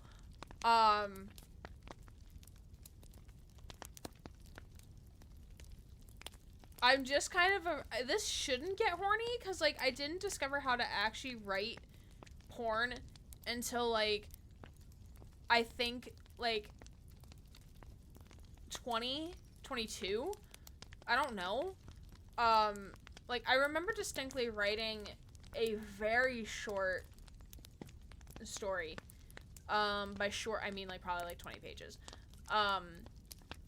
It felt long to me, but in comparison to Don't stay this too long in there. chalker, it was short. And, like, I distinctly remember, there were sex scenes in there, but I wrote, then we had sex and then we passed out. That was it. I didn't actually describe anything because I didn't know what I was doing. If that says anything. Julie, thank you for the lyric. Much appreciated, friend.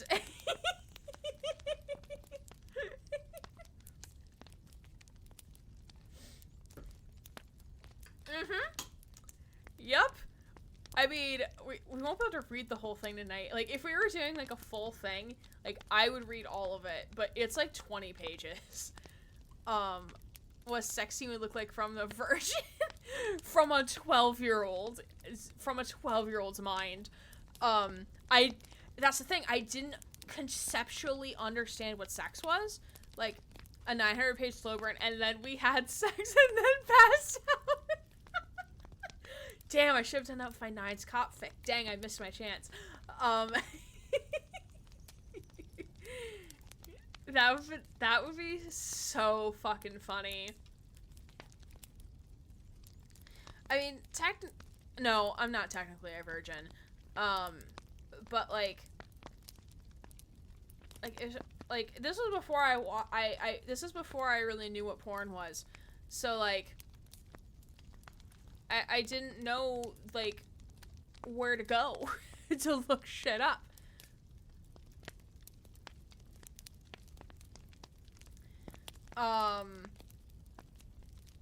Okay, are y'all intrigued by the sexual charge? Because we can read this one. I can pull up some other contenders. Because let me look back in here. Is there anything? What's in story ideas? There's unfinished stories and then story ideas, which are essentially the same thing because none of these shitty things are finished. Like,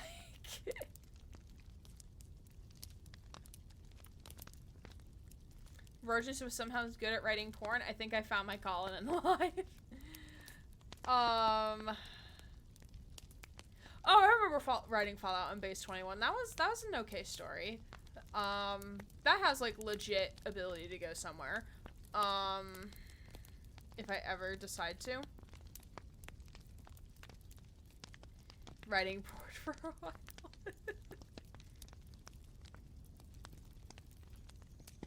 Oh god. Oh, why is this? Okay, this is also just a page and a half. What is this?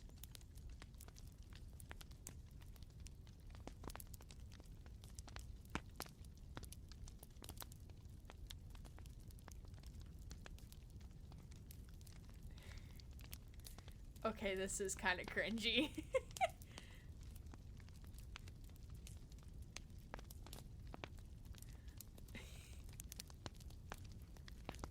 Okay, this one is also kind of cringy. We have two... Okay, this one I'm not really... The Man of the Cliffside, I'm not actually sure how cringy this is. I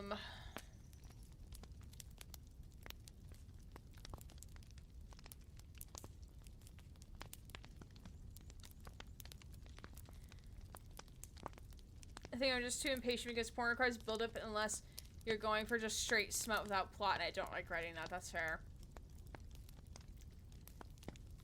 Susie, you've written some good things here and there. I don't want to say not here and there, but you've written some good stuff. For sure. I like reading your works, especially of our boys. They make me happy.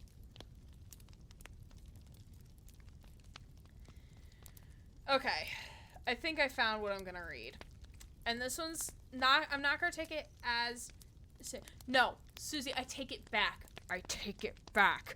I am returning it to the store and getting a fucking refund. That is not the words I wanted to say. Okay, I think I found something. I think I found something that is doable. And it's gonna be a little cringe, but that's okay. That's what probably maybe you're here for. I don't know. Welcome. Welcome to some cringe fanfic, I guess. Circa written... When was this written? When was this written? 2012. Yay! Thanks for the yay routine. Sub to the gaming state for the cringe. Exactly. Alright. Much like reading other fanfics or other fics that I have written when I was younger, I have no idea what we're walking into. I have no idea what landmine Young Grey has set for us. So, this might get dark. This is definitely going to be cringe. I know that much. I just don't know if there should be content warnings, is what I'm saying. I don't want to talk about the gem. Stop. I'm hoping for many ellipses. I don't see many. I do see some, like, weird interlude section here of, like, a bulleted list of shit, and I'm really confused. It should also be mentioned that there's gonna be a man named Adam in here, and if you know anything about me when I was younger, I had a huge ass crush on Adam Lambert, and that probably should have been one of the first signs that I was not straight. And I didn't realize that until many years later. So yeah, it's one of those fics, because I wrote so many of them. A lot of my older posts on socials forums and instant messages are cringe for me because of lack of grammar. No, that's so fair. Like, there was one point, I think when I was still in undergrad, because I was prepping to be a teacher, I had gone through my Facebook because I wanted to just clean it up a little bit, and, like, the cringe shit I wrote when I first got to Facebook, and granted, it's also really sad in hindsight, because, like, I was just so lonely as a 14-year-old, like, I didn't really have, like, a best friend. Like, I did, but, like, not in the way that I would call Mary or Susie or Coke or Mags or Julie, like, a best friend. because I didn't feel like I had that security with somebody. So like I was just very lonely. So like to go back and like read some of these stories and like to see like, oh, this is why I wrote about this, because I was very, very sad and lonely all the time. It's quite eye-opening in a way. Okay. So this story here is called, I remember before, best friend, best friend. I remember before I deleted Facebook, I went through and deleted so many posts from 13-year-old me in 2010. That was very cringe. I'm debating, like, yeeting Facebook off my phone, which I still need to do that. But making, like, a final ultimatum post of, like, please stop using AI anything, because, like, you're ruining this planet, and I don't like you when you use it. Just because, like, people are sharing AI art, and I'm like, I don't know if you're sharing it because it's AI art and you're cool with it, or you're sharing it because you don't know it's AI art and need to be educated that's AI art, and then you'll stop sharing it. Like, I don't know. I'm like, Anyway. Okay. What do you think of AI writing? Ew. No. Never. Absolutely not. They're trying in my office to implement using ChatGPT, to help with, like, process guide writing for, like, internal use, and I'm like, no, we have people in office who can do that work. And also knowing the environmental impact that AI anything has right now on the global power grid and the water supply is an absolutely hell the fuck no. And also knowing we don't actually really know where, or no, we do know where any AI data is coming from. It's being scraped off of every corner of the internet that is free source or open, like, public, not necessarily open source, but like public. So it could be like easily ripping off someone's work, and that person's not getting any credit for it and had no consent to it. So my stance, I hate everything AI. I would love for AI to be honed in, have some regulations, because I loved Red versus Blue. Mary also loves Red versus Blue. I would love to have a little epsilon on my shoulder who's basically an AI based off of someone's brain, similar to Cortana in Halo. To have a little epsilon on my shoulder to talk to, like if I need help with anything, a small theta, yeah, to talk to through things, and like to help me, like, hey, I have a question about this. Hey, can you remind me of this? Hey, can we talk about this? That type of thing. That would be super awesome. But with the way AI is right now, it just feels so forced, and the ethical stance, like the ethics behind it, is just so ass backwards. And in this state, I can't get behind it. That is my stance. If it was better regulated, if people had a choice to opt in on their data being used, to train the data, then I would be a little bit more open with it. But in its current state, I can't stand behind it. I keep my Facebook clean because of my family members. My cousins have young teenage children. That's fair. I don't really friend people on Facebook anymore. Like, I primarily just, like, I just use it to keep, like, tabs with, like, people, like, in my past life. So, like, grad school and anything before grad school. What do you think of using it for things like resumes and cover letters? I am also pretty against it. I mean, if a student needs help, because, like, I work in education, right? If a student needs help with, writing a cover letter, writing a resume, there's resources on campus, especially if it's still, like, a student. Like, I know for our office, once you become an alumni, you are, like, their services are still free to you. You can always go back to our career services and use them as a resource. I know not every university is like that, but that's an example. And, like, they get paid to look at resumes and cover letters and help people fix them. So it's not like it's gated, I don't feel. And I feel like, and I know when I was starting resume writing and cover letter writing, I looked at references offline.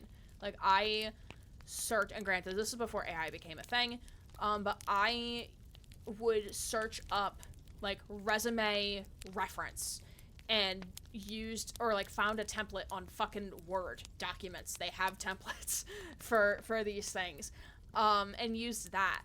So, like, I don't see the point of using AI to create a resume cover letter, especially because, like, you also have to understand why you're putting certain things and why certain things are important, and being able to tailor your resume for the job that you're applying to.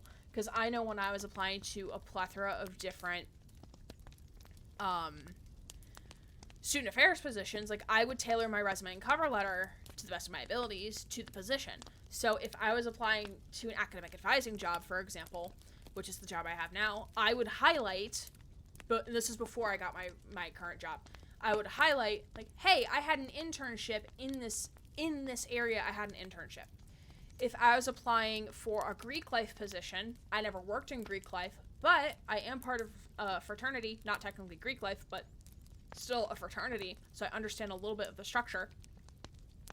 Like, I would tailor my cover letter, like, I, like, have worked with this fraternity, in this capacity, although it's not part of, like, the Greek Panhellenic whatever association, I still understand, like, there's rules and the hazing stuff, blah, blah, blah. You tailor it. And I fear with AI that students, specifically students, are not going to be able to understand and be able to, basically not be able to understand, like, why they have to do certain things when they're doing this. Granted, number one, like, I fucking hate cover letters. I hate writing them, and as someone reviewing them, reviewing them makes sense because it gives you a little bit more background, but it's so tedious.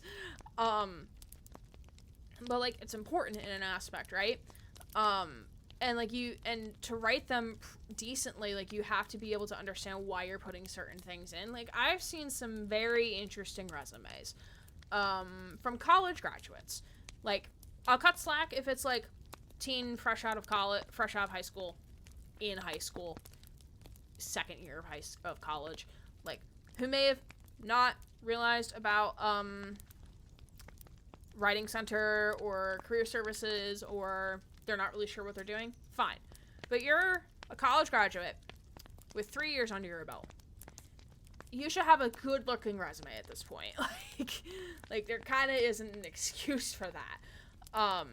And I fear that AI is kind of, like, feeding into the culture of, like, give it to me now, like that, God, what's it called? Instant gratification, right? So, like, you input something and you get something instantly. With art, for example, like, art takes time. So people don't want to wait for that to happen. So they don't want to wait for a story to be written. They want it now. And it's like, I feel like it's just gonna kill critical thinking, especially in the writing space. I had a student send me a ChatGPT email, and I was like, hey, like, cool if you want to, like, input something into ChatGPT, but, like, maybe don't have it sound like ChatGPT. Like, don't have it say made with ChatGPT, or, like, the timestamp. It had the timestamp of when it was sent. They didn't delete the timestamp, and that's what tipped me off. I was like, oh, you definitely copied and pasted this out of ChatGPT. Like, I could see that. And it's like you're completely killing, like, any sort of critical thinking of being able to do those skills, you know?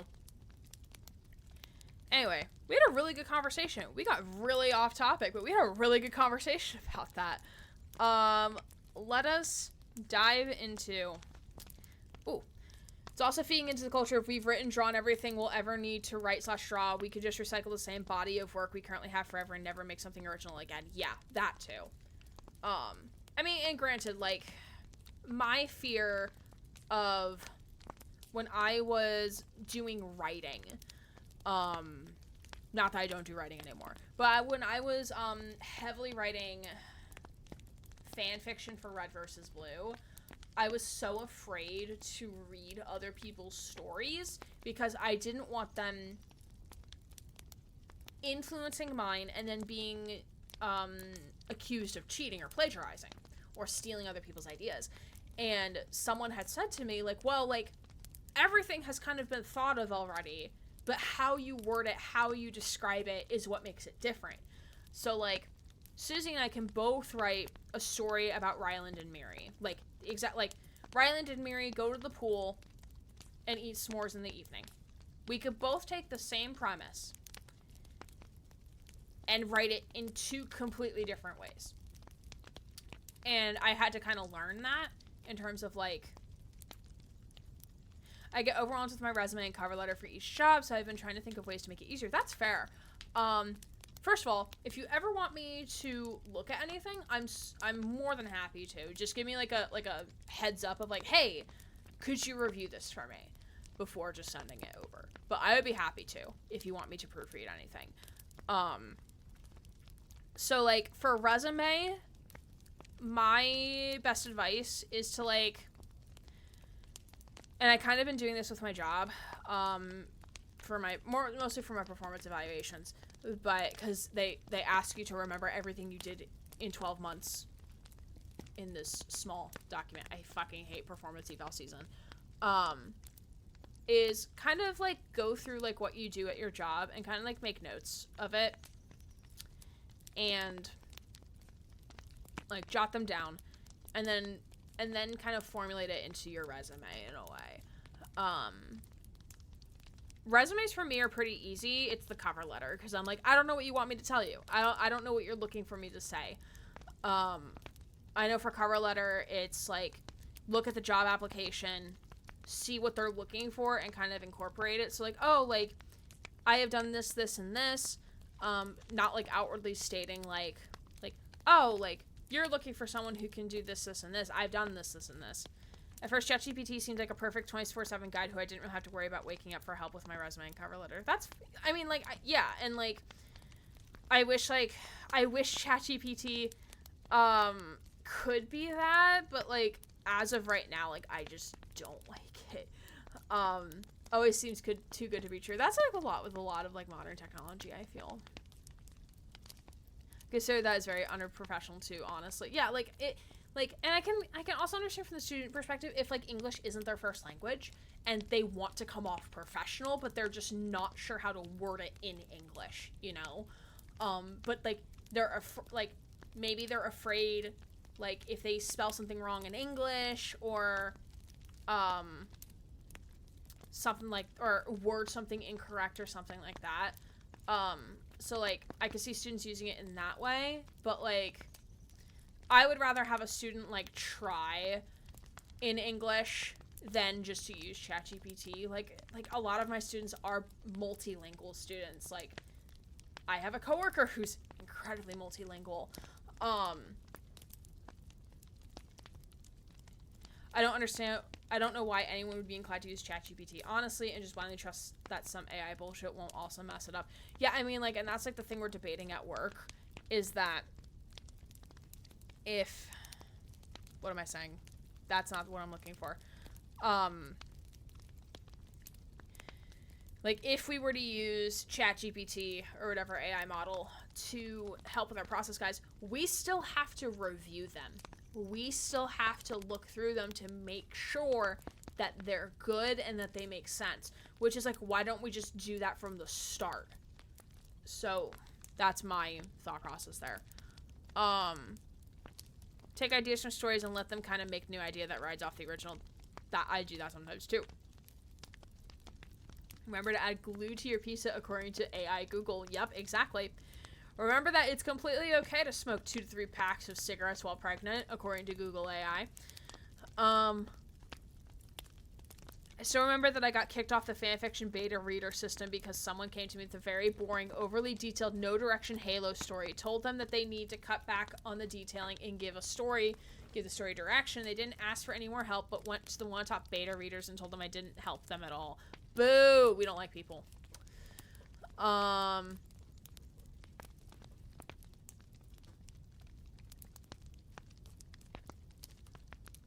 That's fair. But yeah, if you ever want someone to look over your stuff, I'm okay. I'm totally okay with helping. adored the things people were searching with Google AI to get the weirdest results ever, because they fucking pulled things from The Onion. They later expected me to write their story for them and pretty much admitted that they wanted someone else to do the work for them. I said, fuck it, I wasn't worth it, and stepped down. I don't really see too much from fanfic.net anymore anyway. AO3 is where it is. Okay. We are gonna... we are gonna read...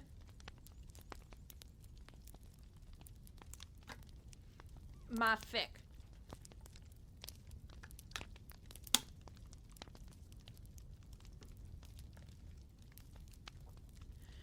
Alright. This fic is titled New School.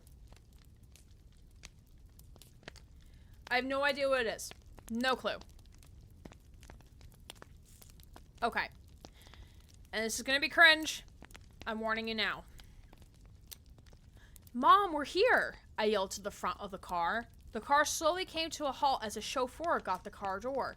I stepped out onto the dirt road and looked ahead of me. A prep school for anyone with any talents. My mother is forcing me to come here. I was happy and sad at the same time.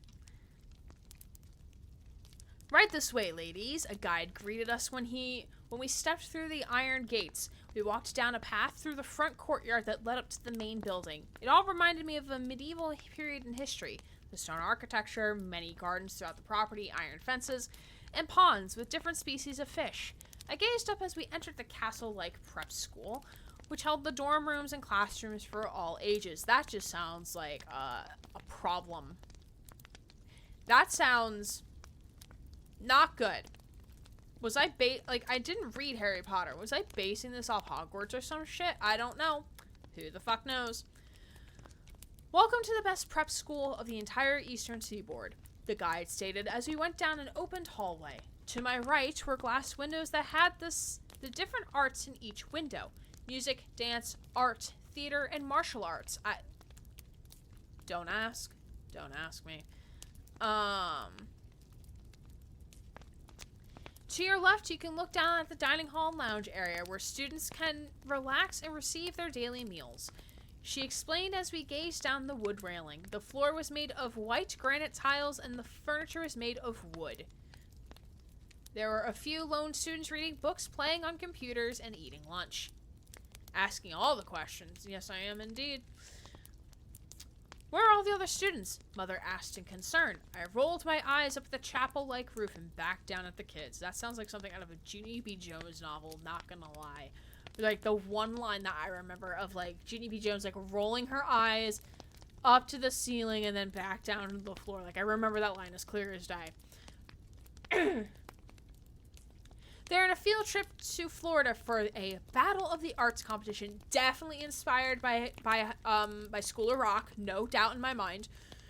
It happens twice a year and those students are in trouble, so they couldn't participate. Usually this place is crawling with kids between the ages of 9 and above.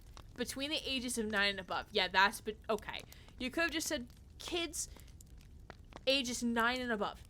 Like it's a fucking video game, age on a video game box.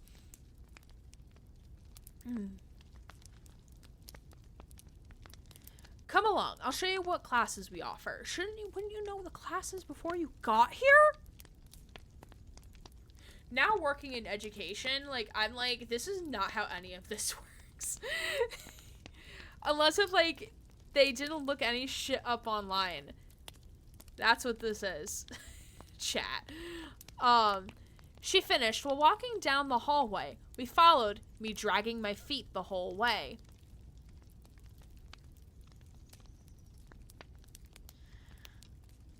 She finished while walking down the hallway. We followed, me dragging my feet the whole way.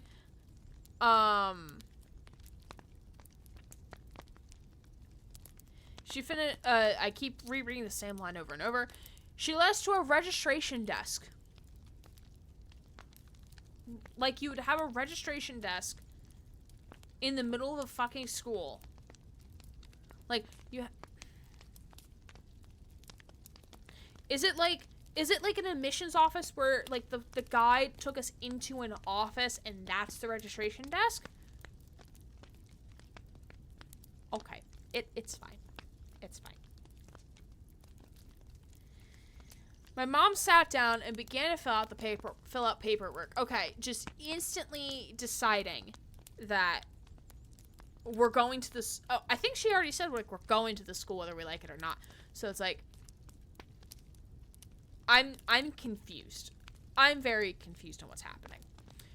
There was a personality test. A personality test? What? Okay, chat.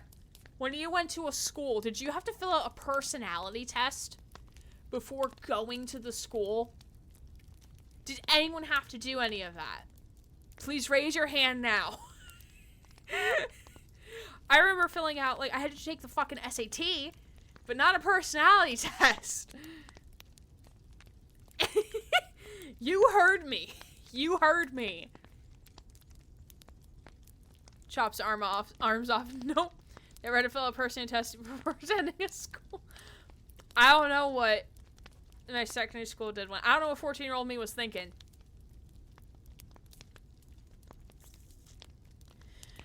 Personality test that you have to take so we can choose your classes. That's not how this works. That's not how any of this works.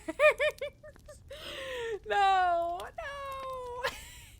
I mean, you might have to do something so you could say like, oh yeah, like I'd rather do art than music, but not to pick your entire course structure. But okay, whatever.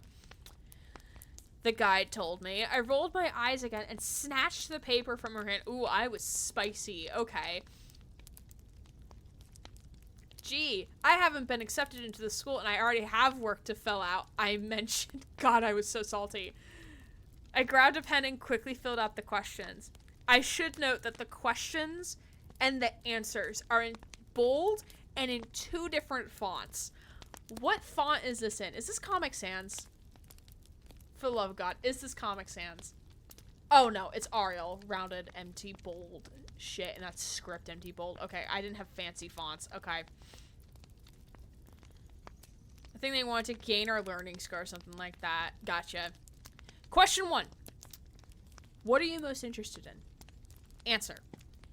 Music and being with boys. Oh God. I mean, the latter half is not wrong. Like, I like boys, but I wouldn't say that is the thing I am most interested in. I warned y'all this was gonna be cringe. Question 2.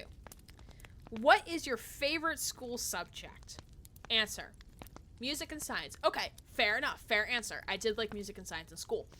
Question 3. What is your favorite after-school activity? Answer. Doing whatever I feel like doing, which is also so fucking valid, bestie. Question 4. What is your least favorite school subject? Math. Anything that has nothing to do with music.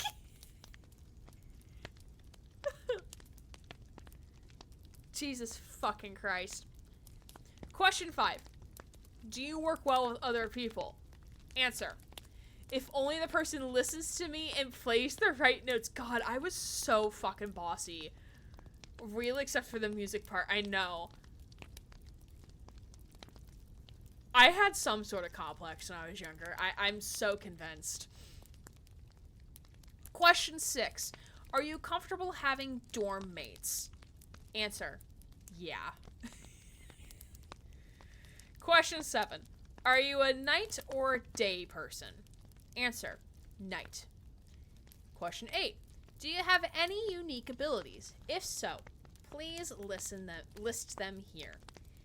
Answer. None of your business. Oh God. Question 9. Do you play instruments? If so, please list them. I proceed to list like every instrument in like an orchestra. Violin, viola, cello, bass, string and electric, guitar, acoustic, electric, piano, keyboard, piano/keyboard, percussion, clarinet, soprano, and bass. Specifically, have to mention soprano and bass because those are the only 2 I knew at the time.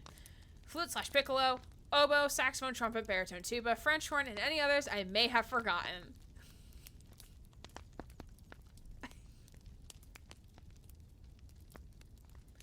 To be fair, I did ultimately end up learning most of these at a 5th grade level, to be fair.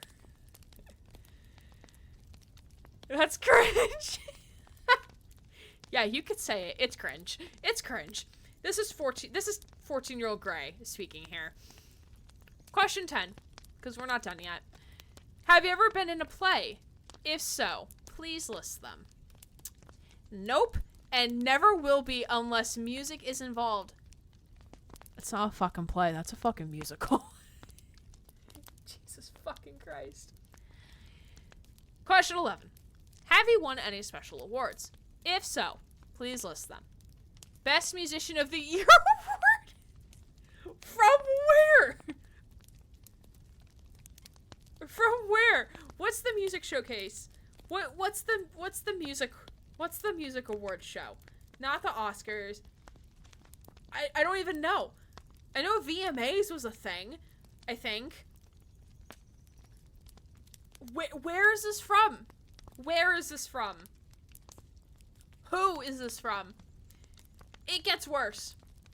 Best Musician of the Year award 3 times in a row. Talent show winner for 5 years. Where? I need dates. I need locations. I need exact titles of the contests. What is happening? And finally, question 12. Anything else you want to list about yourself? None of your business. The end. No, I'm not kidding. There's more after that.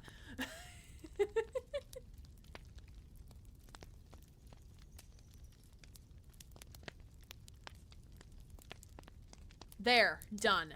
I finished, handing it back to the lady and putting the pen down. She took it and went into an office. Mother smiled at me, which I ignored. The guide came back out and signaled me to come in. I slowly walked toward her as she shut the door behind me. I looked around the room. Shelves with old books lined the walls. An old antique desk sat in the middle of the office.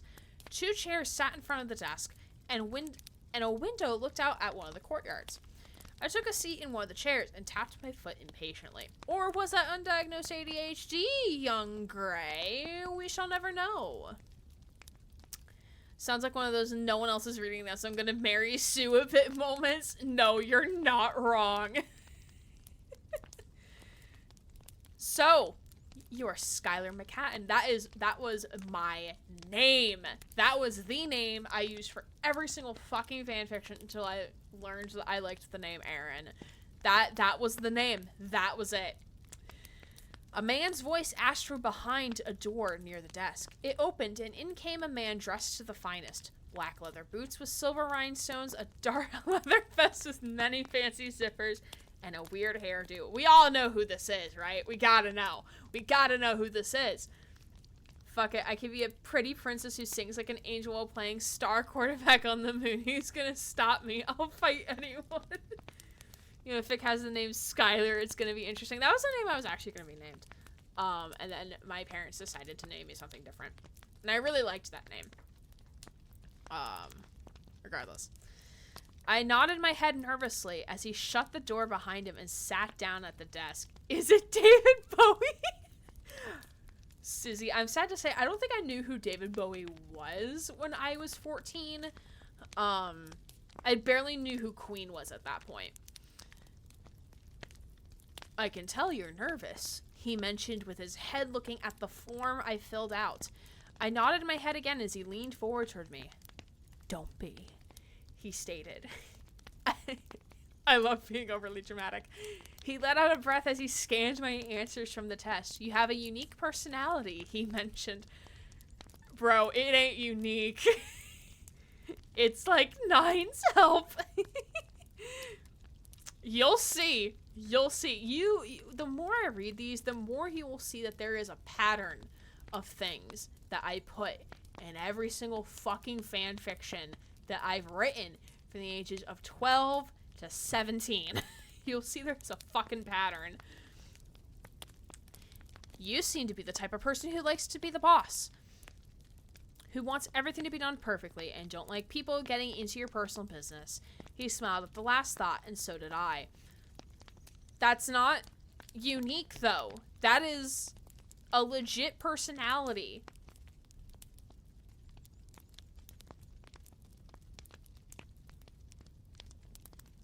I see the pattern of older men being in the room with a younger teen. Stop. The ever unique spicy teenager with an attitude like every teenager ever. But my smile quickly disappeared to nervousness. Is there something you would like to tell me? He asked with suspension. I nodded my head.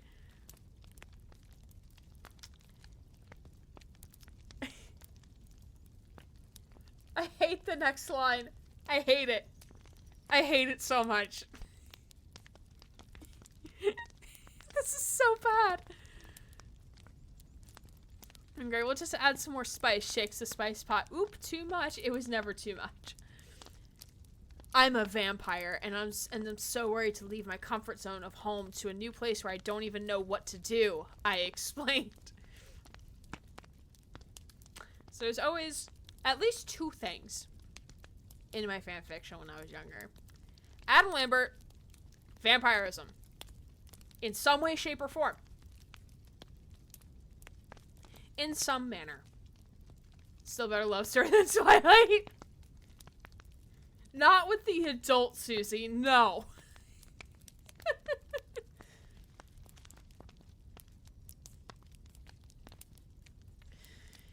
He thoroughly listened and nodded his head. I completely understand. Plus, I could tell the moment you walked in here that you were one by the way you're dressed and the way you act. He explained. I looked at myself. I was wearing black short shorts with Osiris sneakers, along with a black and white striped tank top with my bra showing from underneath. What? Bra wait, hold on. Black and white striped tank top. Okay. With my bra showing from underneath. How is that physically possible? Do you mean the sides? Oh, it must mean the sides, not the actual literal underneath, because that would be a fucking crop top. Oh, so it means, like, if a strap is showing like this. Okay, that's what that means. Okay. I don't know how dressing like that indicates vampirism, but okay. Sure. My legs were crossed and my hair was up in a bun on the top of my head and my hands were in my lap. None of this screams vampirism. This just screams angsty, emo teenager. That's what this screams. How in the world does that prove that I'm a vampire? I asked. And this is where it goes a little off the rails, I tell you, dear viewer. Vampires are usually more sexual enhanced than humans. What the fuck does this mean? Telling by what you are wearing and you have scars on your legs and neck. What do the leg scars have anything to do with this? Are we talking about my stretch marks? I'm, like, the neck scars, yes. Understandable. Leg scars, no idea. I don't know, how are we getting sexually enhanced from any of the, I'm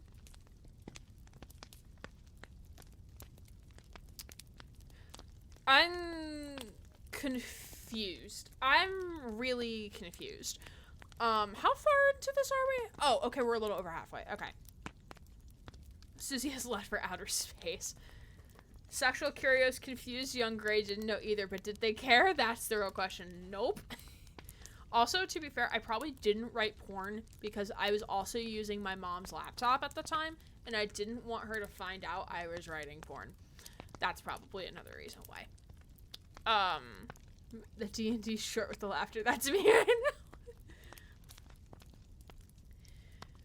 Okay, he explained, pointing at my throat. I touched my neck wound and swallowed hard. Don't worry, if you need any support or guidance, you can most certainly come to me, he offered. I nodded and bit my lip. What can I call you by? I asked. That's a weird name. That's a weird way to ask someone's name. That's such a weird way. You can call me Adam, but when we are alone, I am the director of this program, and you will refer to me as Sir. Understood? Okay.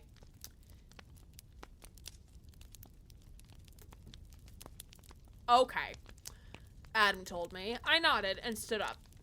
We shook hands, and he said, "Welcome to prep school, Skylar." Sir. I stepped out of his office, and my mother went in. The guide lady took me to my new dorm. This was very quick. This entire process was very quick and painless. Like, I wish getting into college was this easy, but it's not.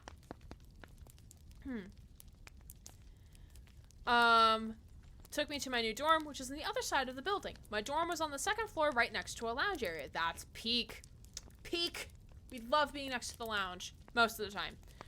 I walked in with her, and another girl was painting her nails on the floor. I remember her. I say that with such remorse. Because I remember, like, in my head, painting her as, like, my mortal enemy or some shit. I don't even know what Lauren did. I think she just existed. And, like, maybe was mean to me once. And I was like, you know what? You're now the enemy, and you're now the mean girl in my story or some shit. I'm not gonna be surprised if she becomes the mean girl in whatever is left of this fic. OMG, don't man, that's a vampire. Am I in college? Yeah, sure. Okay. Oh, so you're my dorm mate? She asked while standing up. We shook hands as the lady went outside. I'm Lauren. What's your name? She asked. I'm Skylar. I don't really want to be here right now. That's such an introduction. Oh my god. That's so iconic. I'm so-and-so. I don't want to be here right now. Iconic. I mentioned while looking at the room. It had a window that looked out at a hallway. Why is there a window looking out at a hallway? That's weird. And there were 2 beds on either side of it. Half the room was filled with her belongings. The other half will soon be filled with mine. Because that's how dorm halls work. So what's your talent? She asked me while returning to her spot on the floor. I sat adjacent to her as she started to paint her toenails. Why did I sit directly next to her? That just feels weird. Or adjacent, so it may have been, like, off to the side. I want to be a musician. How about you? I asked. Same. I came here after begging my parents to let me come. It's so much fun here. You'll love it. I know you will, she stated. The guide came back in holding some of my suitcases. How many suitcases is this person holding? Are you also a vampire? Do you also have kinetic abilities or some shit? My mother soon followed, carrying papers in her hand. Have fun here, she said while hugging me. I hugged her back and I shut the door when she left. I leaned on the door and eyed my roommate. I guess I can trust her, I thought while sitting back down. Switch to airplane mode. Okay, laptop. Okay, buddy. Have fun. Is there something wrong, Skylar? She asked. Oh.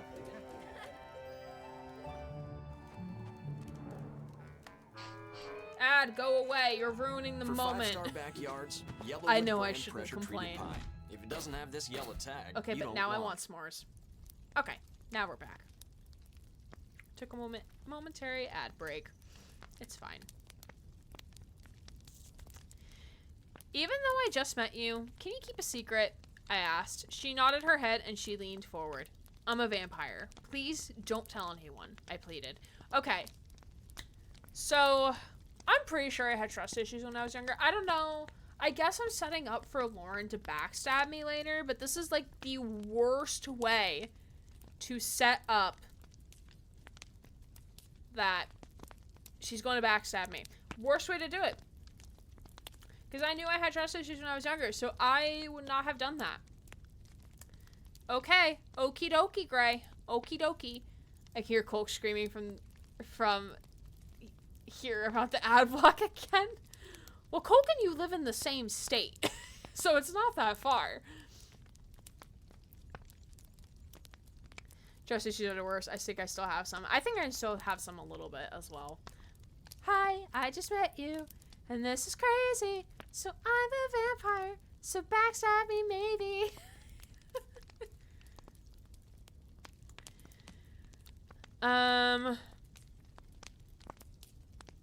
Okay.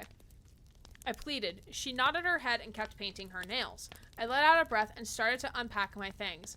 I placed my clothes into my bureau drawers and my laptop on my desk. How do you live with being a vampire and not human? She asked. I let out a sigh, thinking of a way to explain it without getting so in depth. As in, like, a 14-year-old know how to explain this.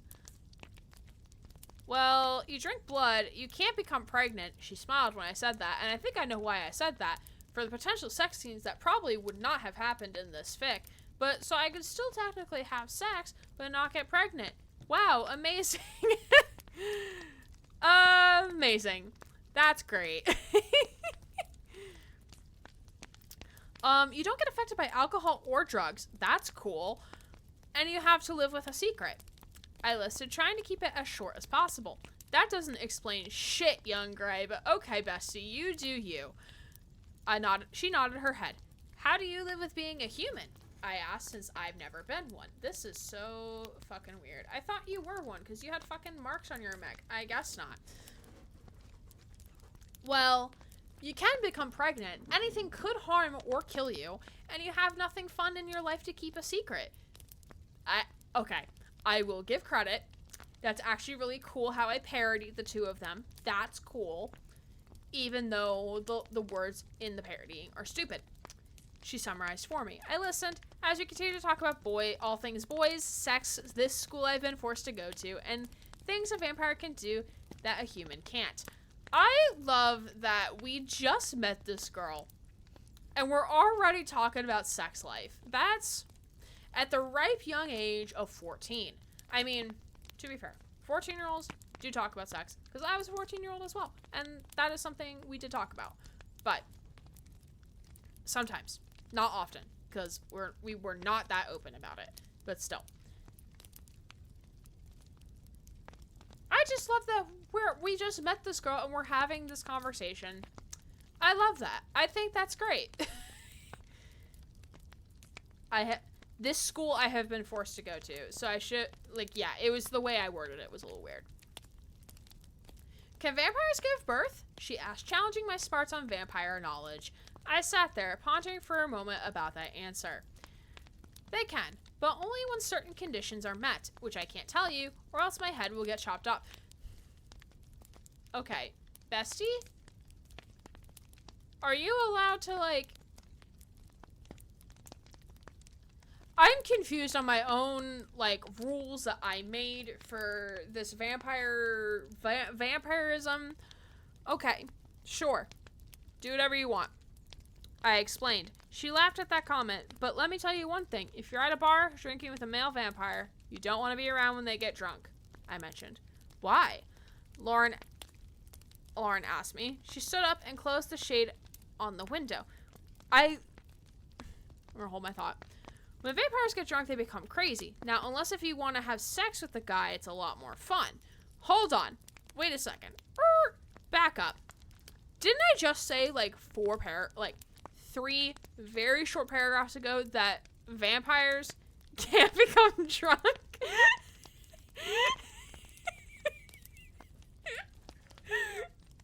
I literally contradicted myself. Unless if, the crazy is, different from being affected by alcohol. Unless if they're two totally different things. Also, to be fair, I was 14, so I had no idea. I probably had little to no idea, what the effects are of being drunk. They can't get pregnant. Yeah, exactly. But somehow, they still can get pregnant when certain conditions are met, which we can't say, because tee-hee, we're gonna die if we do, because somehow someone is magically listening in on every conversation we're having. She laughed and sat down on her bed. I turned on my laptop and waited for it to power up. What instruments do you play? I asked. Turning my head to look over at her. Oh, I play the violin and saxophone. How about you? This is true. She did play violin and saxophone. I remember this. She asked while waiting for her nails to dry. I played too many to list them, I replied, smiling along with it. Let's just say you play practically anything that you put into your hands. That's a weird way to put it. She answered back and we laughed. Want me to show you around? She asked. Yeah, it's better if I get to know the layout of the place, I answered while standing up and heading for the door. And that is literally it. There's nothing more. That is it of the cringe. But you got some cringe. That was a moment in time. For sure. Gotta say pregnant in the mirror 3 times and suddenly boom, vampire daddy got you knocked up. Yeah. never liked alcohol. Me neither. I would like to like alcohol, but I can't. My body just doesn't like it. Anyway, that has been a successful story time. Or at least I think it was a successful story time, because my voice is kind of shot. So I think it's time we raid on out.